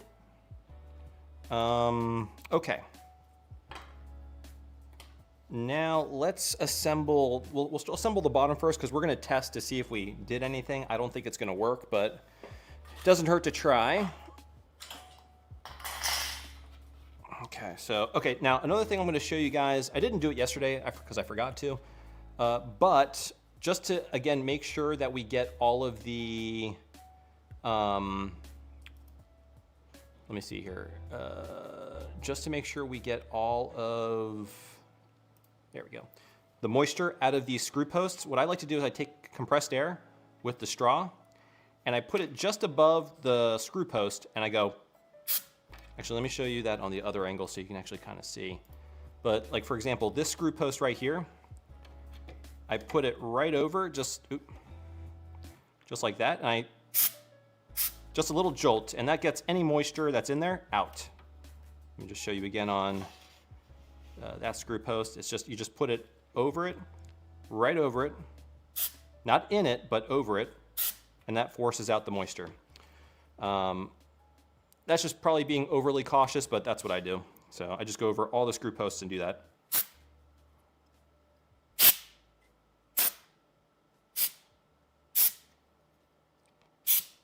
mostly because I'm just not patient to wait for these to just naturally dry. It'll just take forever. And there's not that many. Okay, so we got those. Now let's put the bottom RF shield.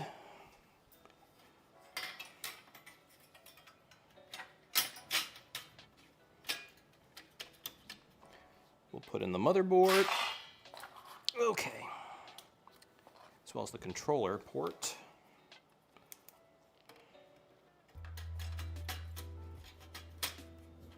Okay, so that goes in there. Now, okay, yeah, so this is a little bit tricky. So, in order to, yeah, I think I'll put this upper RF shield, but before I do that, I always forget this, always.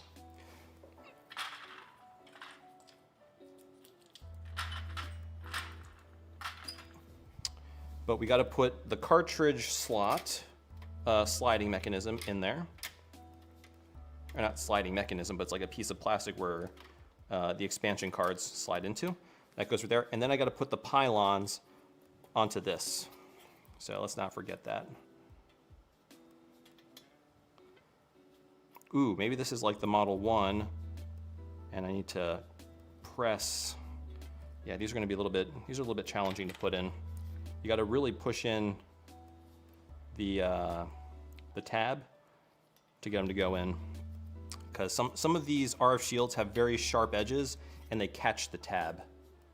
So you got to push the tabs in. So yeah.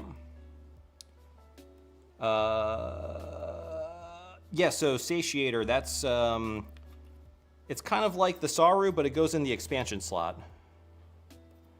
And it's also way more expensive. I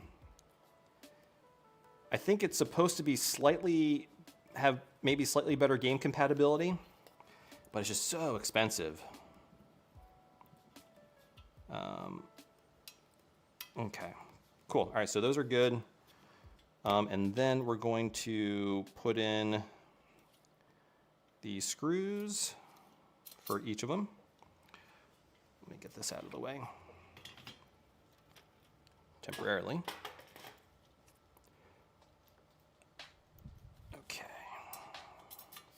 Oops. And then each of these pylons are held on with screws. So really nice build quality on these Saturns. Super rugged. Yeah, actually I made a couple videos on the Fenrir. That also works well. The one thing I don't like about ODEs is that obviously it replaces the optical drive. Because I like having the option of both being able to play physical CDs as well as loading them off of some sort of flash card or what have you. The nice thing, actually, some guy, I forget what his name is, he actually made a cool kit where you can actually move the Fenrir into the the expansion bay, and then you can switch between using the Fenrir, the Fenrir and the original optical drive. I did a video on that as well. So, all right, so the problem that I was dealing with last time is when you put in this ribbon cable, you kind of have to feed it through the top RF shield. So I like putting that in first. So I'm gonna go ahead and put that in.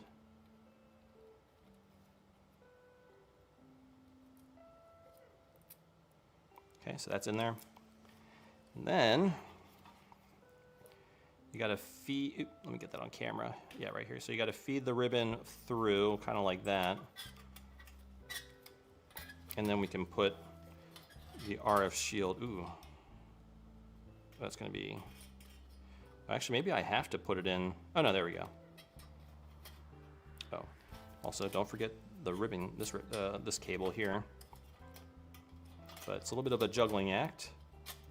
But there it is. Okay, so that's on there. You can see that the ribbon has to go around the RF shielding, which is kind of a pain in the neck. But we got it.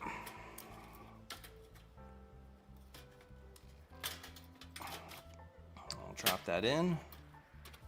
Okay, so that's good. We're not going to screw anything down just yet, mostly because I want to make sure this works. But I will put in the controller port.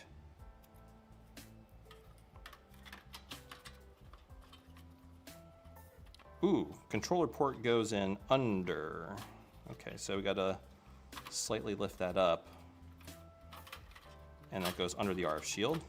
No big deal. Okay. And the power supply. We'll temporarily put in the power switch.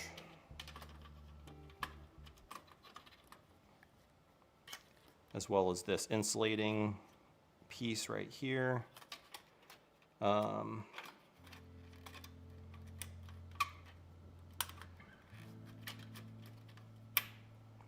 And then the power supply, I think, right? Is that? Okay, we'll plug that in here in a second. That basically goes like that. That goes in like that, and then this gets plugged in. Here we go. Okay, and then the CD drive.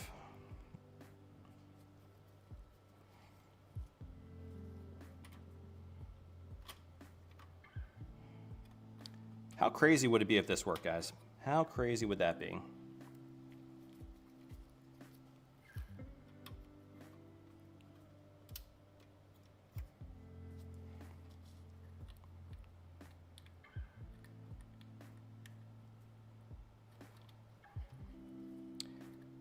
I'm not hopeful, but I mean, I can't believe just maybe disassembly, reassembly, / clean would have done it.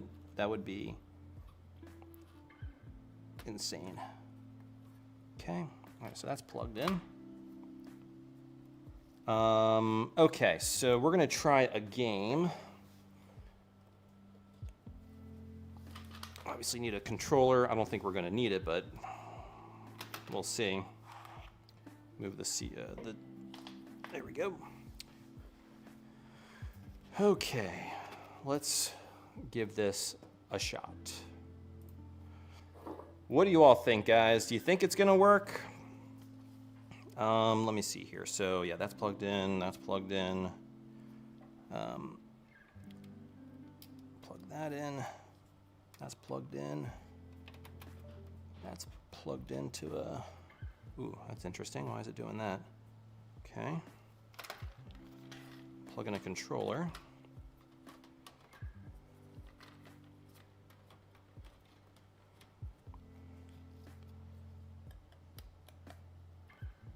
Okay, I'm gonna hold the, well, actually,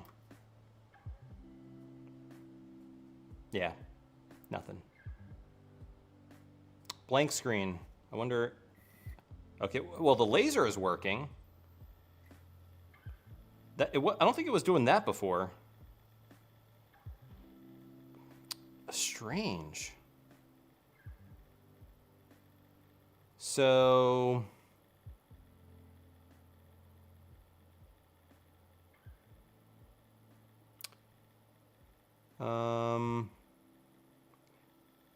well, I mean, yeah, the laser and obviously the CD is working, but we're not getting video for whatever reason. If I let go, let's see if it, no, obviously not. Weird. Yeah, I mean, I think the recap is our best bet. I just hit the reset button, see if that did anything.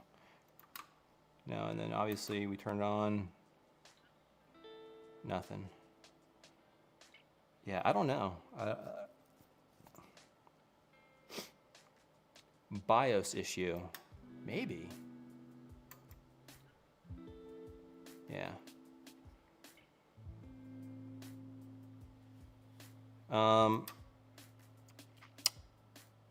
Yeah, well, I mean, we got to take it apart again, but I'm gonna look at the board maybe one more time, but I mean, it's obviously getting power.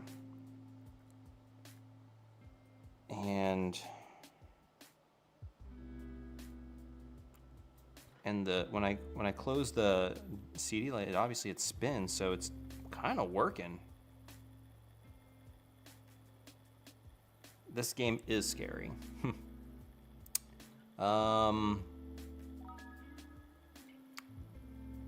Hey, thanks for the follow, Dylan Stew.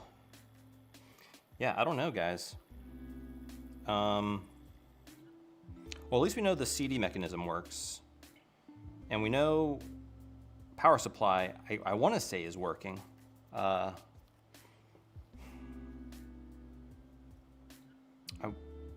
wonder...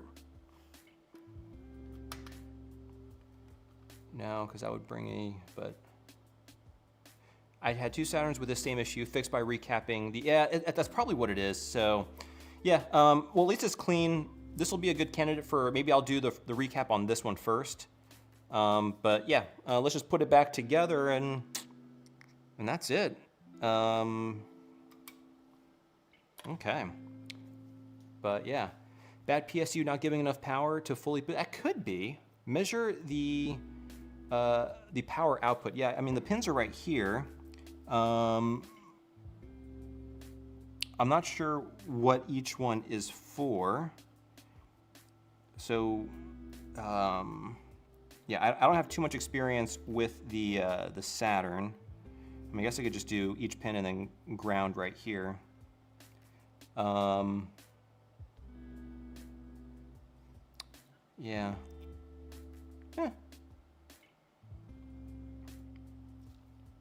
Yeah, I don't want to touch that. Yeah, I mean, no matter what, it's probably... I want to assume the recap will fix it. But yeah. Let's see here. Let's see.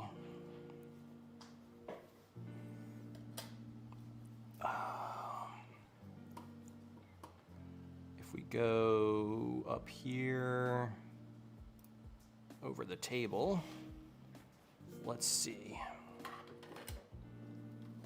Does anybody know what the pin out is for the power supply?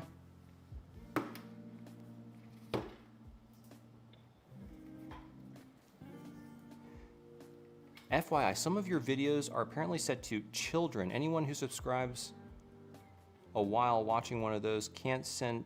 Really? I just had to un and resub. Oh. Well, I did set the chat, I guess, to subscribers only, just so people don't spam. I'm not sure if that would help, but I didn't realize that was a child setting.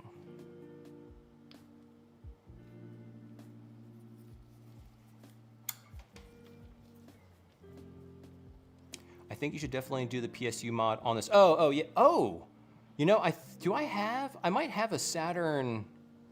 Hold on a second. I might have one of those USB power supplies. Hold on a second.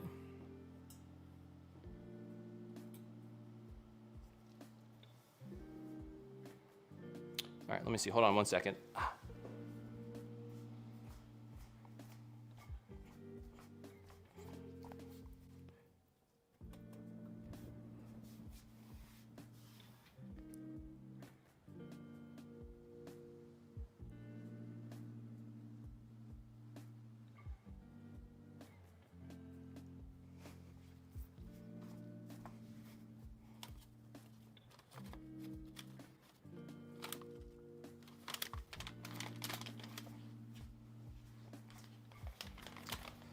I can't believe I almost forgot I had these, and this is something I've been meaning to use.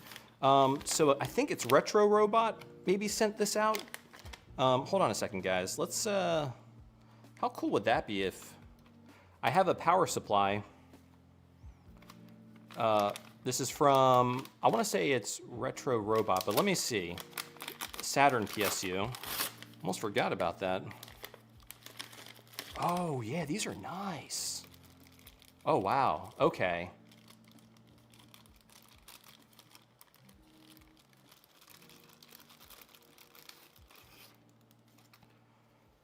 So this is like a replacement. Oh, and you can even add a fan. This allows you to add a fan. That's pretty gnarly. And there's a switch here, 9 volt, 12 volt. I wonder why you would want to switch Let me see here. Type A. VA0 not compatible. VA1 to 5 needs 9 volt. VA. And what did we say? This is a VA4, right? So it needs to be switched to 9 volt for, yeah, and it's already switched to 9 volt. Okay.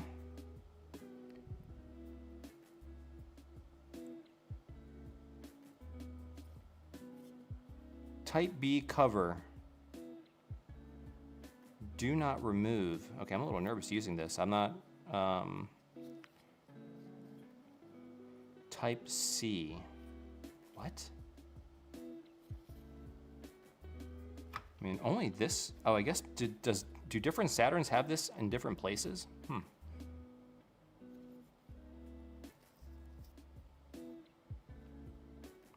VA4, so Type B. Yeah.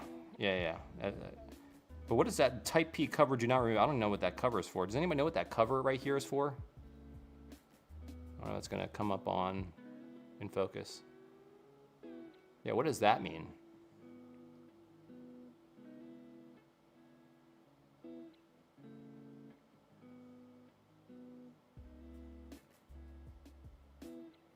Okay. All right, well, let's give this a shot. I mean, let's just see. I mean, who knows? And then we'll measure the power supply. We didn't screw it down. Let me. Where is my spudger? Plastic spudger. Okay. Take that out. And we'll put this one in. It's actually kind of, this is a very nice looking power supply.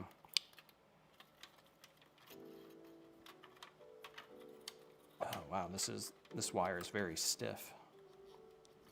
Okay, there we go. And then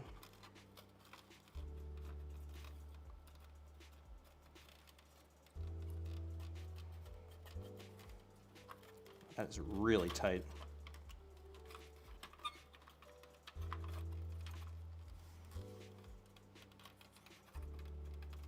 There we go. Let's lift that up just a smidge. Okay. Make sure nothing is contacting. Put that there. All right, guys, let's give this a shot. So I have a PD power supply right there. I just need a USB-C cable, which I think I have over here.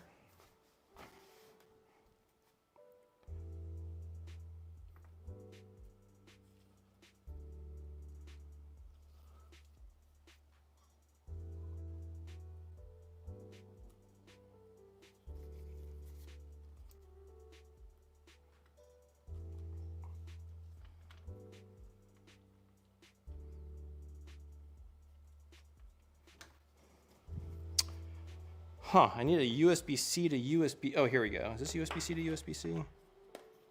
Yes. Okay, cool. Whew, I thought for a second I didn't have USB-C to USB-C, but there we go.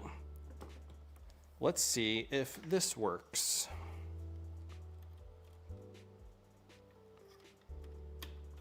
Okay. Here we go. I don't think this is going to do anything, but it needs to be a USB power supply that can, yeah, this is I have a PD power, I think it will deliver. If not, I think I might have another one. Hold on a second.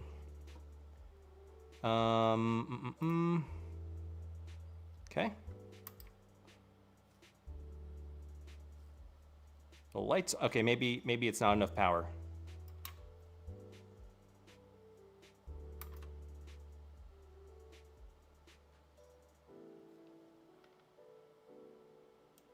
Huh, maybe that didn't work.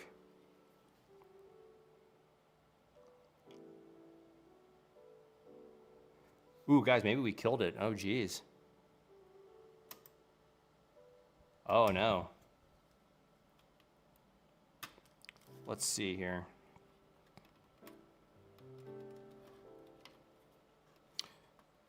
Let's see. Or maybe it's just not enough power.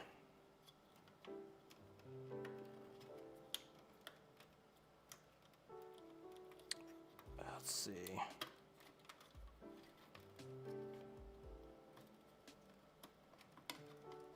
This is a really tight connector. Let's see. Holy moly.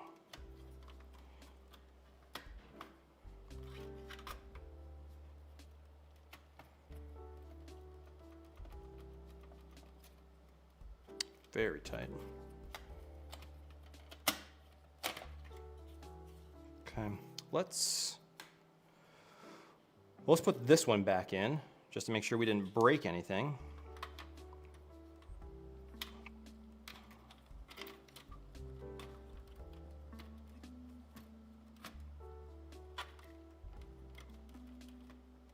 Oh, the cable wasn't plugged in. Okay. I think that was a false alarm. I was a little nervous there for a second, but let's just double check. Let me put this. Why is that so tight now? Oh, it goes underneath. There we go.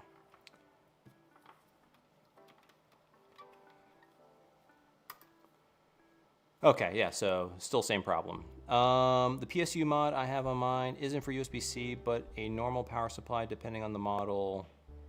All right, yeah, I'm gonna put the other one back in, but yeah, I don't think it's the power supply, to be honest.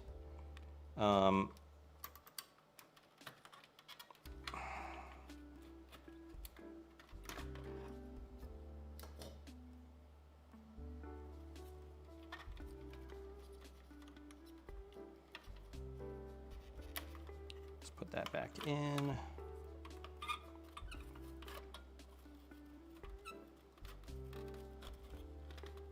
I'm not gonna press it all the way. Oh God, this is such a tight connector. There we go. All right, USB-C cable, AV cable is plugged in. Try that again. Yeah. Same problem, yeah, so it might be just a cap issue. But hey, this is a pretty cool power supply. I forgot I had these, so I'm definitely gonna use this in like a future build. And I like how it has like an extra pin here for 5 volts, or for a 5-volt fan. I guess you can put that, maybe, I don't know if the fan rear gets warm, but all right. All right, so that's enough experimenting. Let's put this back together. I'm definitely going to save this power supply. Yeah, so this power supply comes from Retro Robot, and I've used some of his other stuff, and he makes really nice looking products. I mean, this looks superb. And actually, I can't believe I forgot I had this. I feel bad. Definitely going to use this for a Saturn build.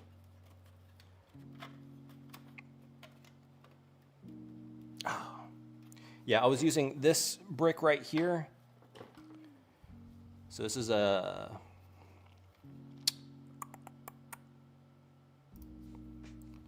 this can output, it's a 30-watt USB-C power delivery.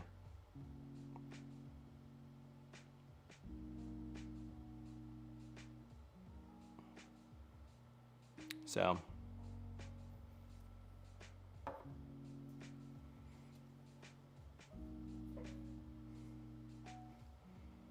Okay. Oops. Let's take this out. Ooh, that's tough. Whew. I will say my only complaint are these. I mean, I guess it's a good thing that they're tight, but man, it's hard to get that out. Really nice looking though. I mean, look at this. It's kind of a thing of beauty. So yeah, Retro Robot. I think he's based out of the UK, if I'm not mistaken. He makes Game Boy stuff. I think also stuff for the Dreamcast. USB-C. There's a 3D printed bracket which I had over there, but anyway, we will test that out later. Okay. Let's put this thing together. I'm not even going to test it.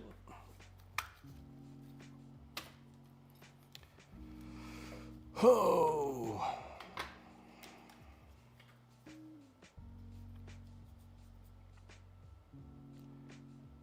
Pretty sure when we recap it, it'll all be good. Okay.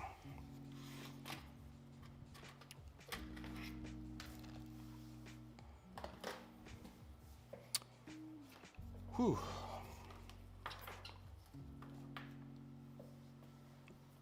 So actually, while we're at it, we need to remove optical drive.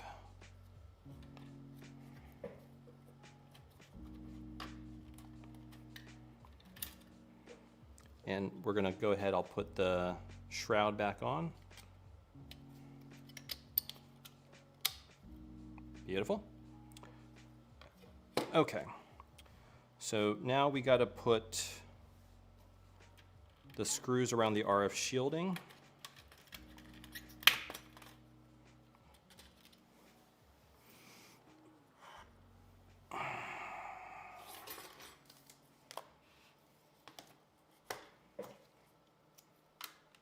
Yeah. Any chance of a Wii retro? Oh, so I have a bunch of retro gem videos I've been meaning to do. I want to put one in a GameCube. I want to put one in the PS2 Fat. I don't know if they released their Xbox kit yet. I definitely want to do that once that's available.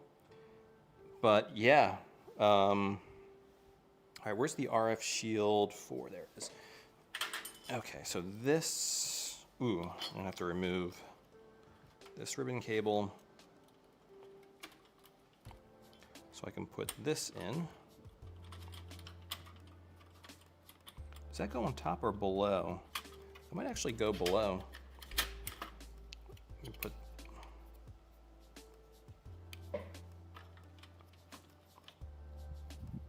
Where does it go above?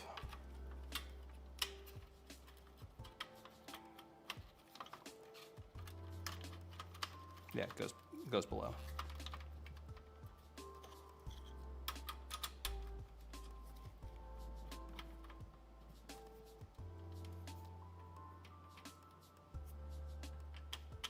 Perfect. All right, so we'll put that screw in first. Hold on a second. Yeah. Now, wait a second. So this goes here. Oh, controller port. Yeah, we're good. Okay. Let me zoom it in. So yeah, the controller port, as well as the two cartridge screws are longer, so just be wary of that. And another trick I tell folks is when you screw in these screws, especially in the plastic, I like to go counterclockwise until you feel the screw threads catch, and then you can screw it in clockwise. So.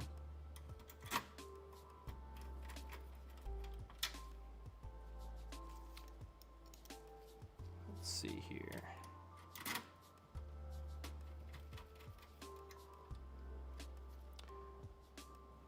Yeah, it is Friday the 13th. I can't believe I didn't. Yeah, that's wild.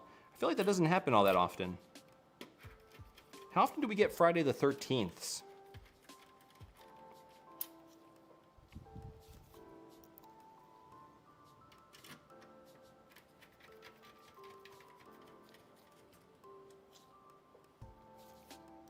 Let's take these gloves off.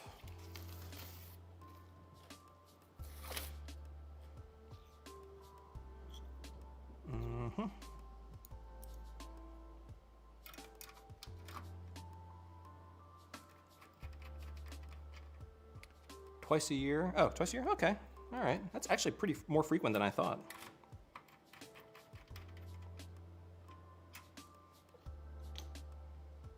Okay, let's see here.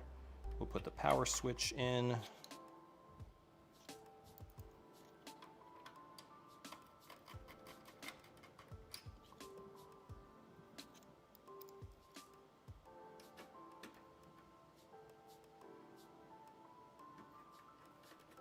Yeah, one of my biggest pet peeves is cross-threading these screw holes.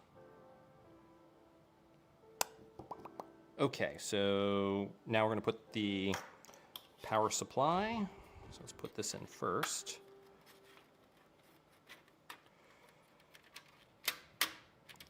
Okay, got that. Then we can put the power supply in.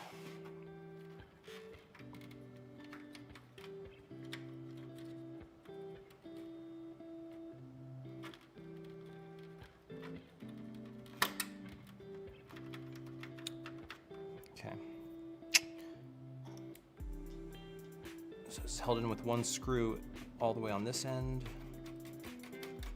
and then 2 screws here on the outside.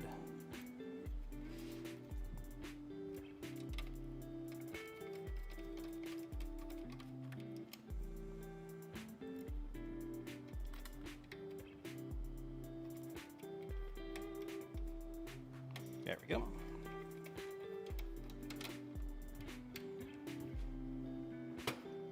Now we can connect the controller port.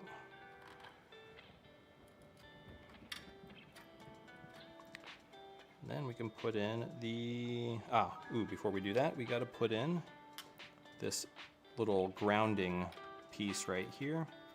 Goes right in the middle.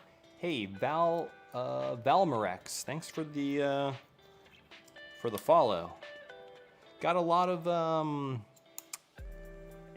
Twitch guys following, that's awesome. How many people are watching on Twitch, by the way? I can't see that on my screen.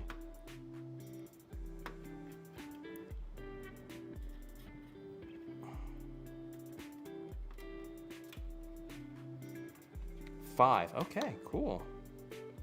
Awesome.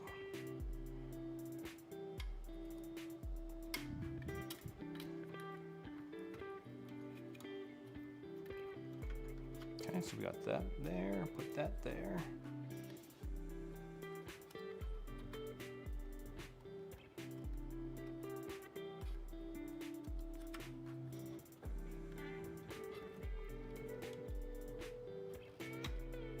Okay.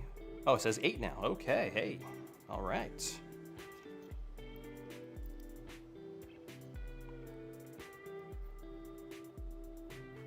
There we go.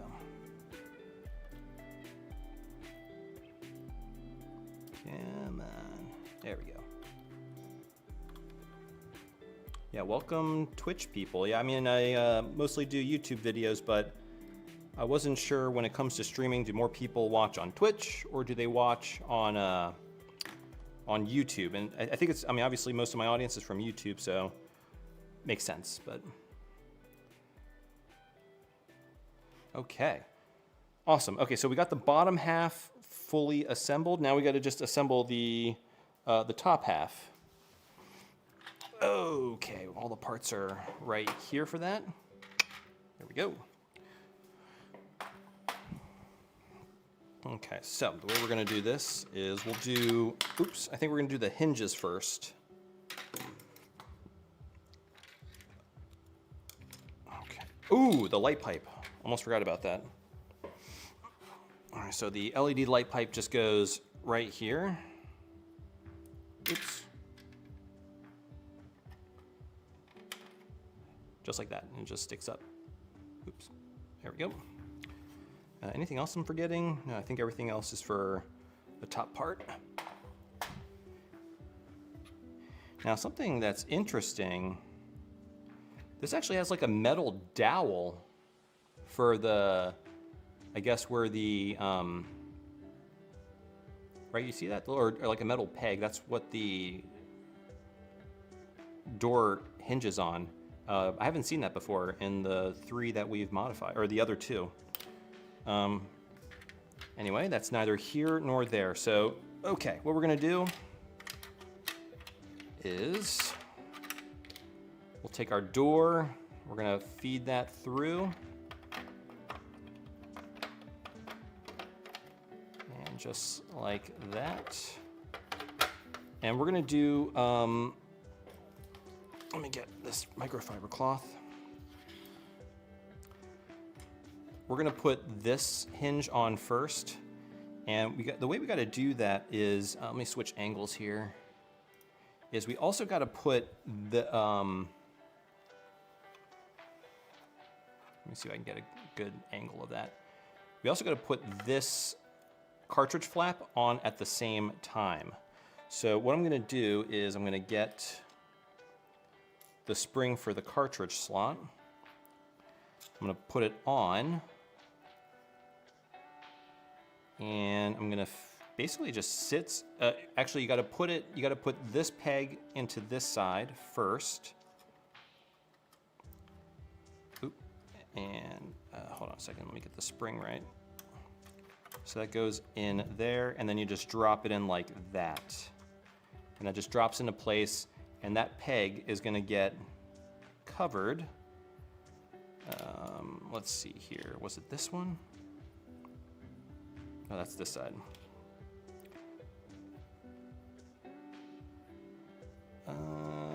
Ooh, maybe I should have taken pictures. Yeah, oh, here we go. Goes like, yeah. So basically, that hole has to feed into the cartridge cover flap. And actually, before we do it, I'm gonna put grease onto these pivot points. Just a little bit. A little bit on that side, and then maybe a little bit on that opening right there. And then we can just go ahead and feed those in. I might have to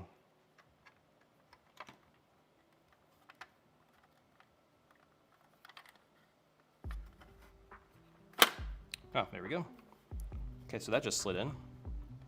So what we got to do now is fasten those two screws before it pops out of place. Put this one first. Then we're going to put this one in the back.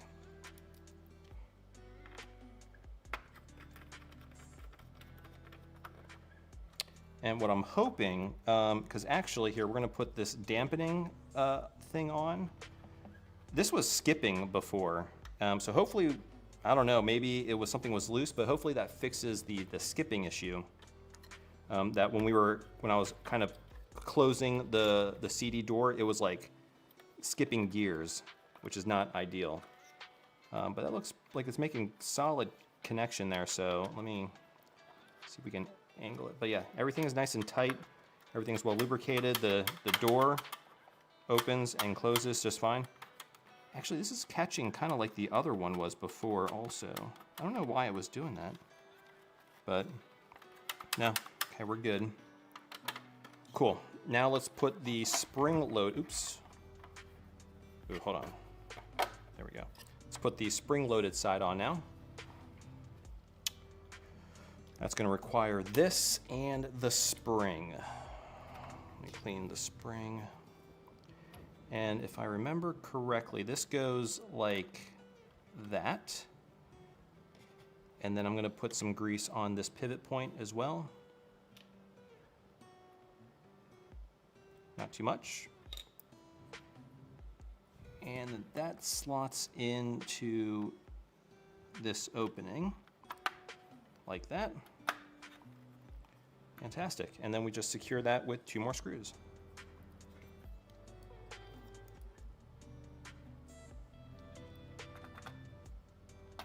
Yeah, I mean, honestly, like, I don't think I've seen a console with quite so many revisions. It's kind of astonishing. Okay, then we'll just load that. Actually, we're not going to load it because it's going to, and then, hey, look at that. I mean, we don't have the lock in there, but yeah, it's not skipping anymore. Beautiful. All right, so now let's lock. Well, I'm going to get rid of that spring. And now we're going to go ahead and we're going to put the locking mechanism on. And that's actually, before we do that, let's go ahead and put the buttons in. So we'll go ahead and we'll put the open button.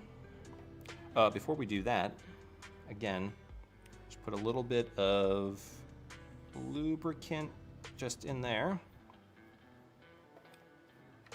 Then put that in. And the reset button doesn't really need that, so we're going to put the reset button in as well, which goes on this side. Okay.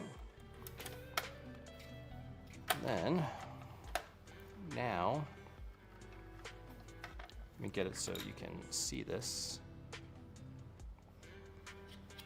So we have this spring, and I think we just need the screws, and that's it, right? Yeah. So, all right, now, what we're gonna need to do for this, so this comes in and locks like that. Yeah, so before we install this, we're going to put a little bit of grease right here because that's going to be the point of contact with this button.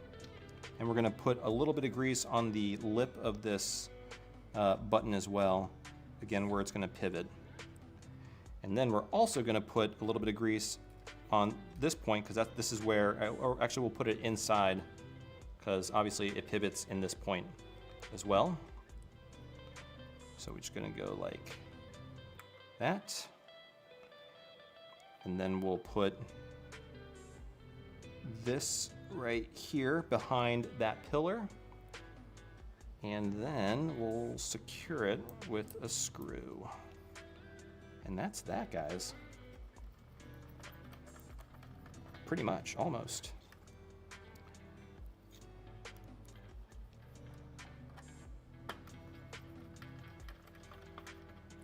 Okay, and then we just need to put tension on it, and the way we do that was we just go over like the clip like that, and then when we push the button, locks and unlocks. Easy as that. All right, so now, ooh, hold on, what's going on here? Why is that? Oh, we need to put tension, obviously. I was like, why is that not going up? There's no tension on it. All right, so we're putting tension on there. Again, this is interesting because I mentioned this in all the videos, but there's two levels of tension. There's low tension, and then if we put it on the lower part, that's high tension. Oops. And that's high tension. I don't know why they had that. They had that in all the revisions, but if we put it on the upper part, I like keeping it low tension. Make sure that's tight. Yeah, it's all tight. Okay, and now we have a working, beautifully working. And so what we can do is, the other thing we need to do is install the power switch button. And again, in order to do this correctly, hopefully that focuses, you need to, well, first make sure the power is oriented correctly, but there's two ridges on this. This needs to clip onto the second ridge, and I'll show you that again. Otherwise, if it only is on the top ridge, this button will be sitting too high. So basically you just go first ridge, second ridge. Basically you just gotta push it all the way down. And we're good. Okay. All right, and then also all we gotta do is just put the cover on, guys, and this is our, well, not repaired, but definitely refurbished Sega Saturn. Okay. Let's button this bad boy up.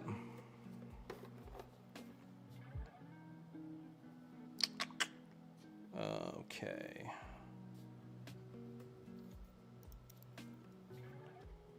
Oh, yeah, this is not a long enough screw.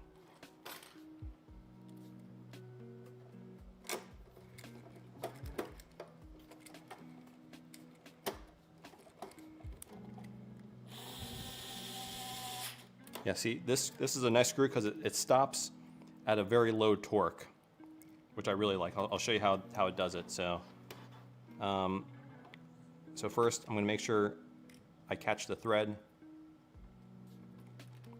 Okay, there we go, caught it, and then that's it.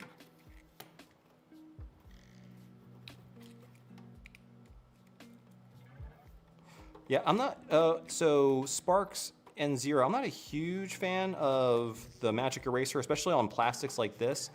It does work, but I feel like it kind of ruins the finish a little bit. But so here we go again. See how it blinks? That's because it reached the torque setting. And it doesn't over torque, which I really like about this screwdriver. Okay, let's, again, I'm gonna catch the thread. And then once we catch it, there we go. And then the last screw goes right here. Okay, I'm gonna put that.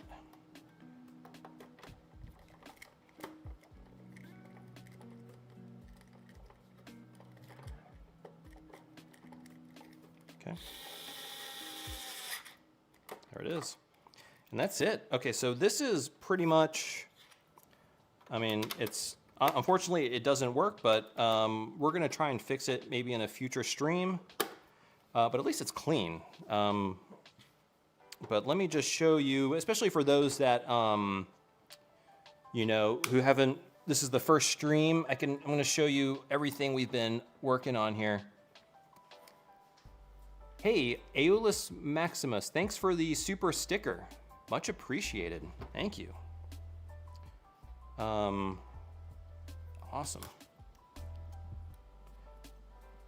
But yeah, let me go ahead, kind of clear the table a little bit. But basically what we did, zoom it all the way out, as far as it goes. So this is the one we just restored today. This was the first one we were installed. I think it was Tuesdays when we did this one. This one was working fine. We just cleaned it and gave it a good clean. I mean, all these consoles were wicked dirty. And this is the one I did yesterday. This one was the dirtiest of them all. My God, but it's now super clean. Also, this was not working, but thankfully it was just an issue with the lens, I think, just being a little bit too dirty. Because after we cleaned and fully serviced the assembly, it worked perfectly. Yeah, so yeah, live recap. I'm gonna do a live recap, you know, replacing all the capacitors. I think we'll do it on this one, since this one is not working and it appears based on conversations that it's probably a bad batch of capacitors on the motherboard. So I ordered the kits already. I ordered them on Wednesday. I thought they would be here by today, but they're coming from Console 5, which is in Michigan, and I think they got a lot of snow. So I think they're still dealing with some bad weather. But yeah, no, I mean, I have two more that are working, but they need to be recapped. I mean, the plan is to recap all of these. That is the plan in the end. And so I'll basically have 5 working Sega Saturns, and what I'll probably do is sell 3 of them on my store. Right now I have an eBay store, but I'm going to be opening a online store at some point. Yeah. So, but yeah, no, this was a lot of fun. Yeah, for those of you who are just joining in, I think what the plan's going to be is I kind of want to do these streams regularly. Basically 1 week each month, I'm going to do, the whole week is going to be streaming, probably like 3 or 4 times during that week. So like this week, we only did it 3 times, but it was basically me trying to work out the kinks because I haven't, you know, I haven't done streaming in a long time. I think last time I did streaming, you can probably look back on the channel, was like maybe I think 2022. So there we go. Yeah, we can. But yeah. So, but yeah, no, I hope you guys find these helpful. Actually, this ended up being a much longer stream. We started at 4, going on 5:45. But yeah, no, I'm definitely, this is going to be kind of a long-term. Usually I do a video every week, so I'm going to do basically a video every week for 3 weeks, and then on the 4th week will be a streaming week. At least that's the plan. It gives me time to kind of work on consoles that I will be modding. That's something I typically did the same week. Usually I don't film it all the time, but this gives me some breathing room to do that, take care of consoles that I will be modding in the future, for future videos. And and also, I'm going to put an announcement out on Discord, but I'm looking for an editor. I don't know if anybody on the stream, but shoot me a message on Discord. I think it'd be cool to have like condensed versions of these streams. I just don't have the time to do that kind of editing. But you know, that's something I do plan to do as well. And maybe not put them on the main channel. I'll probably put them on my second channel for people that just want to see like a 15-minute abridged version of the 3-hour stream.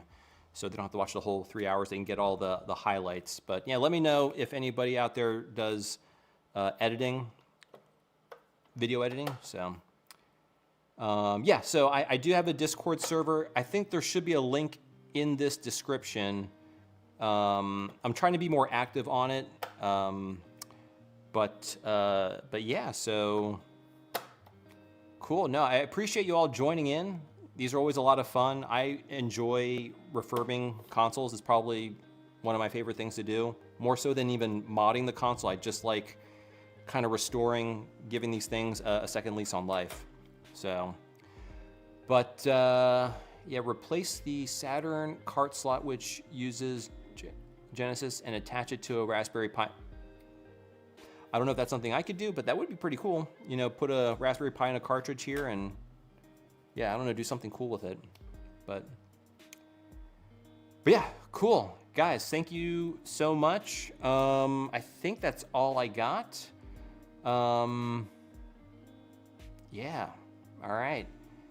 Y'all have a good one, and I will talk to you guys in 3 weeks. So, all right. Take care, and I will talk to you all later.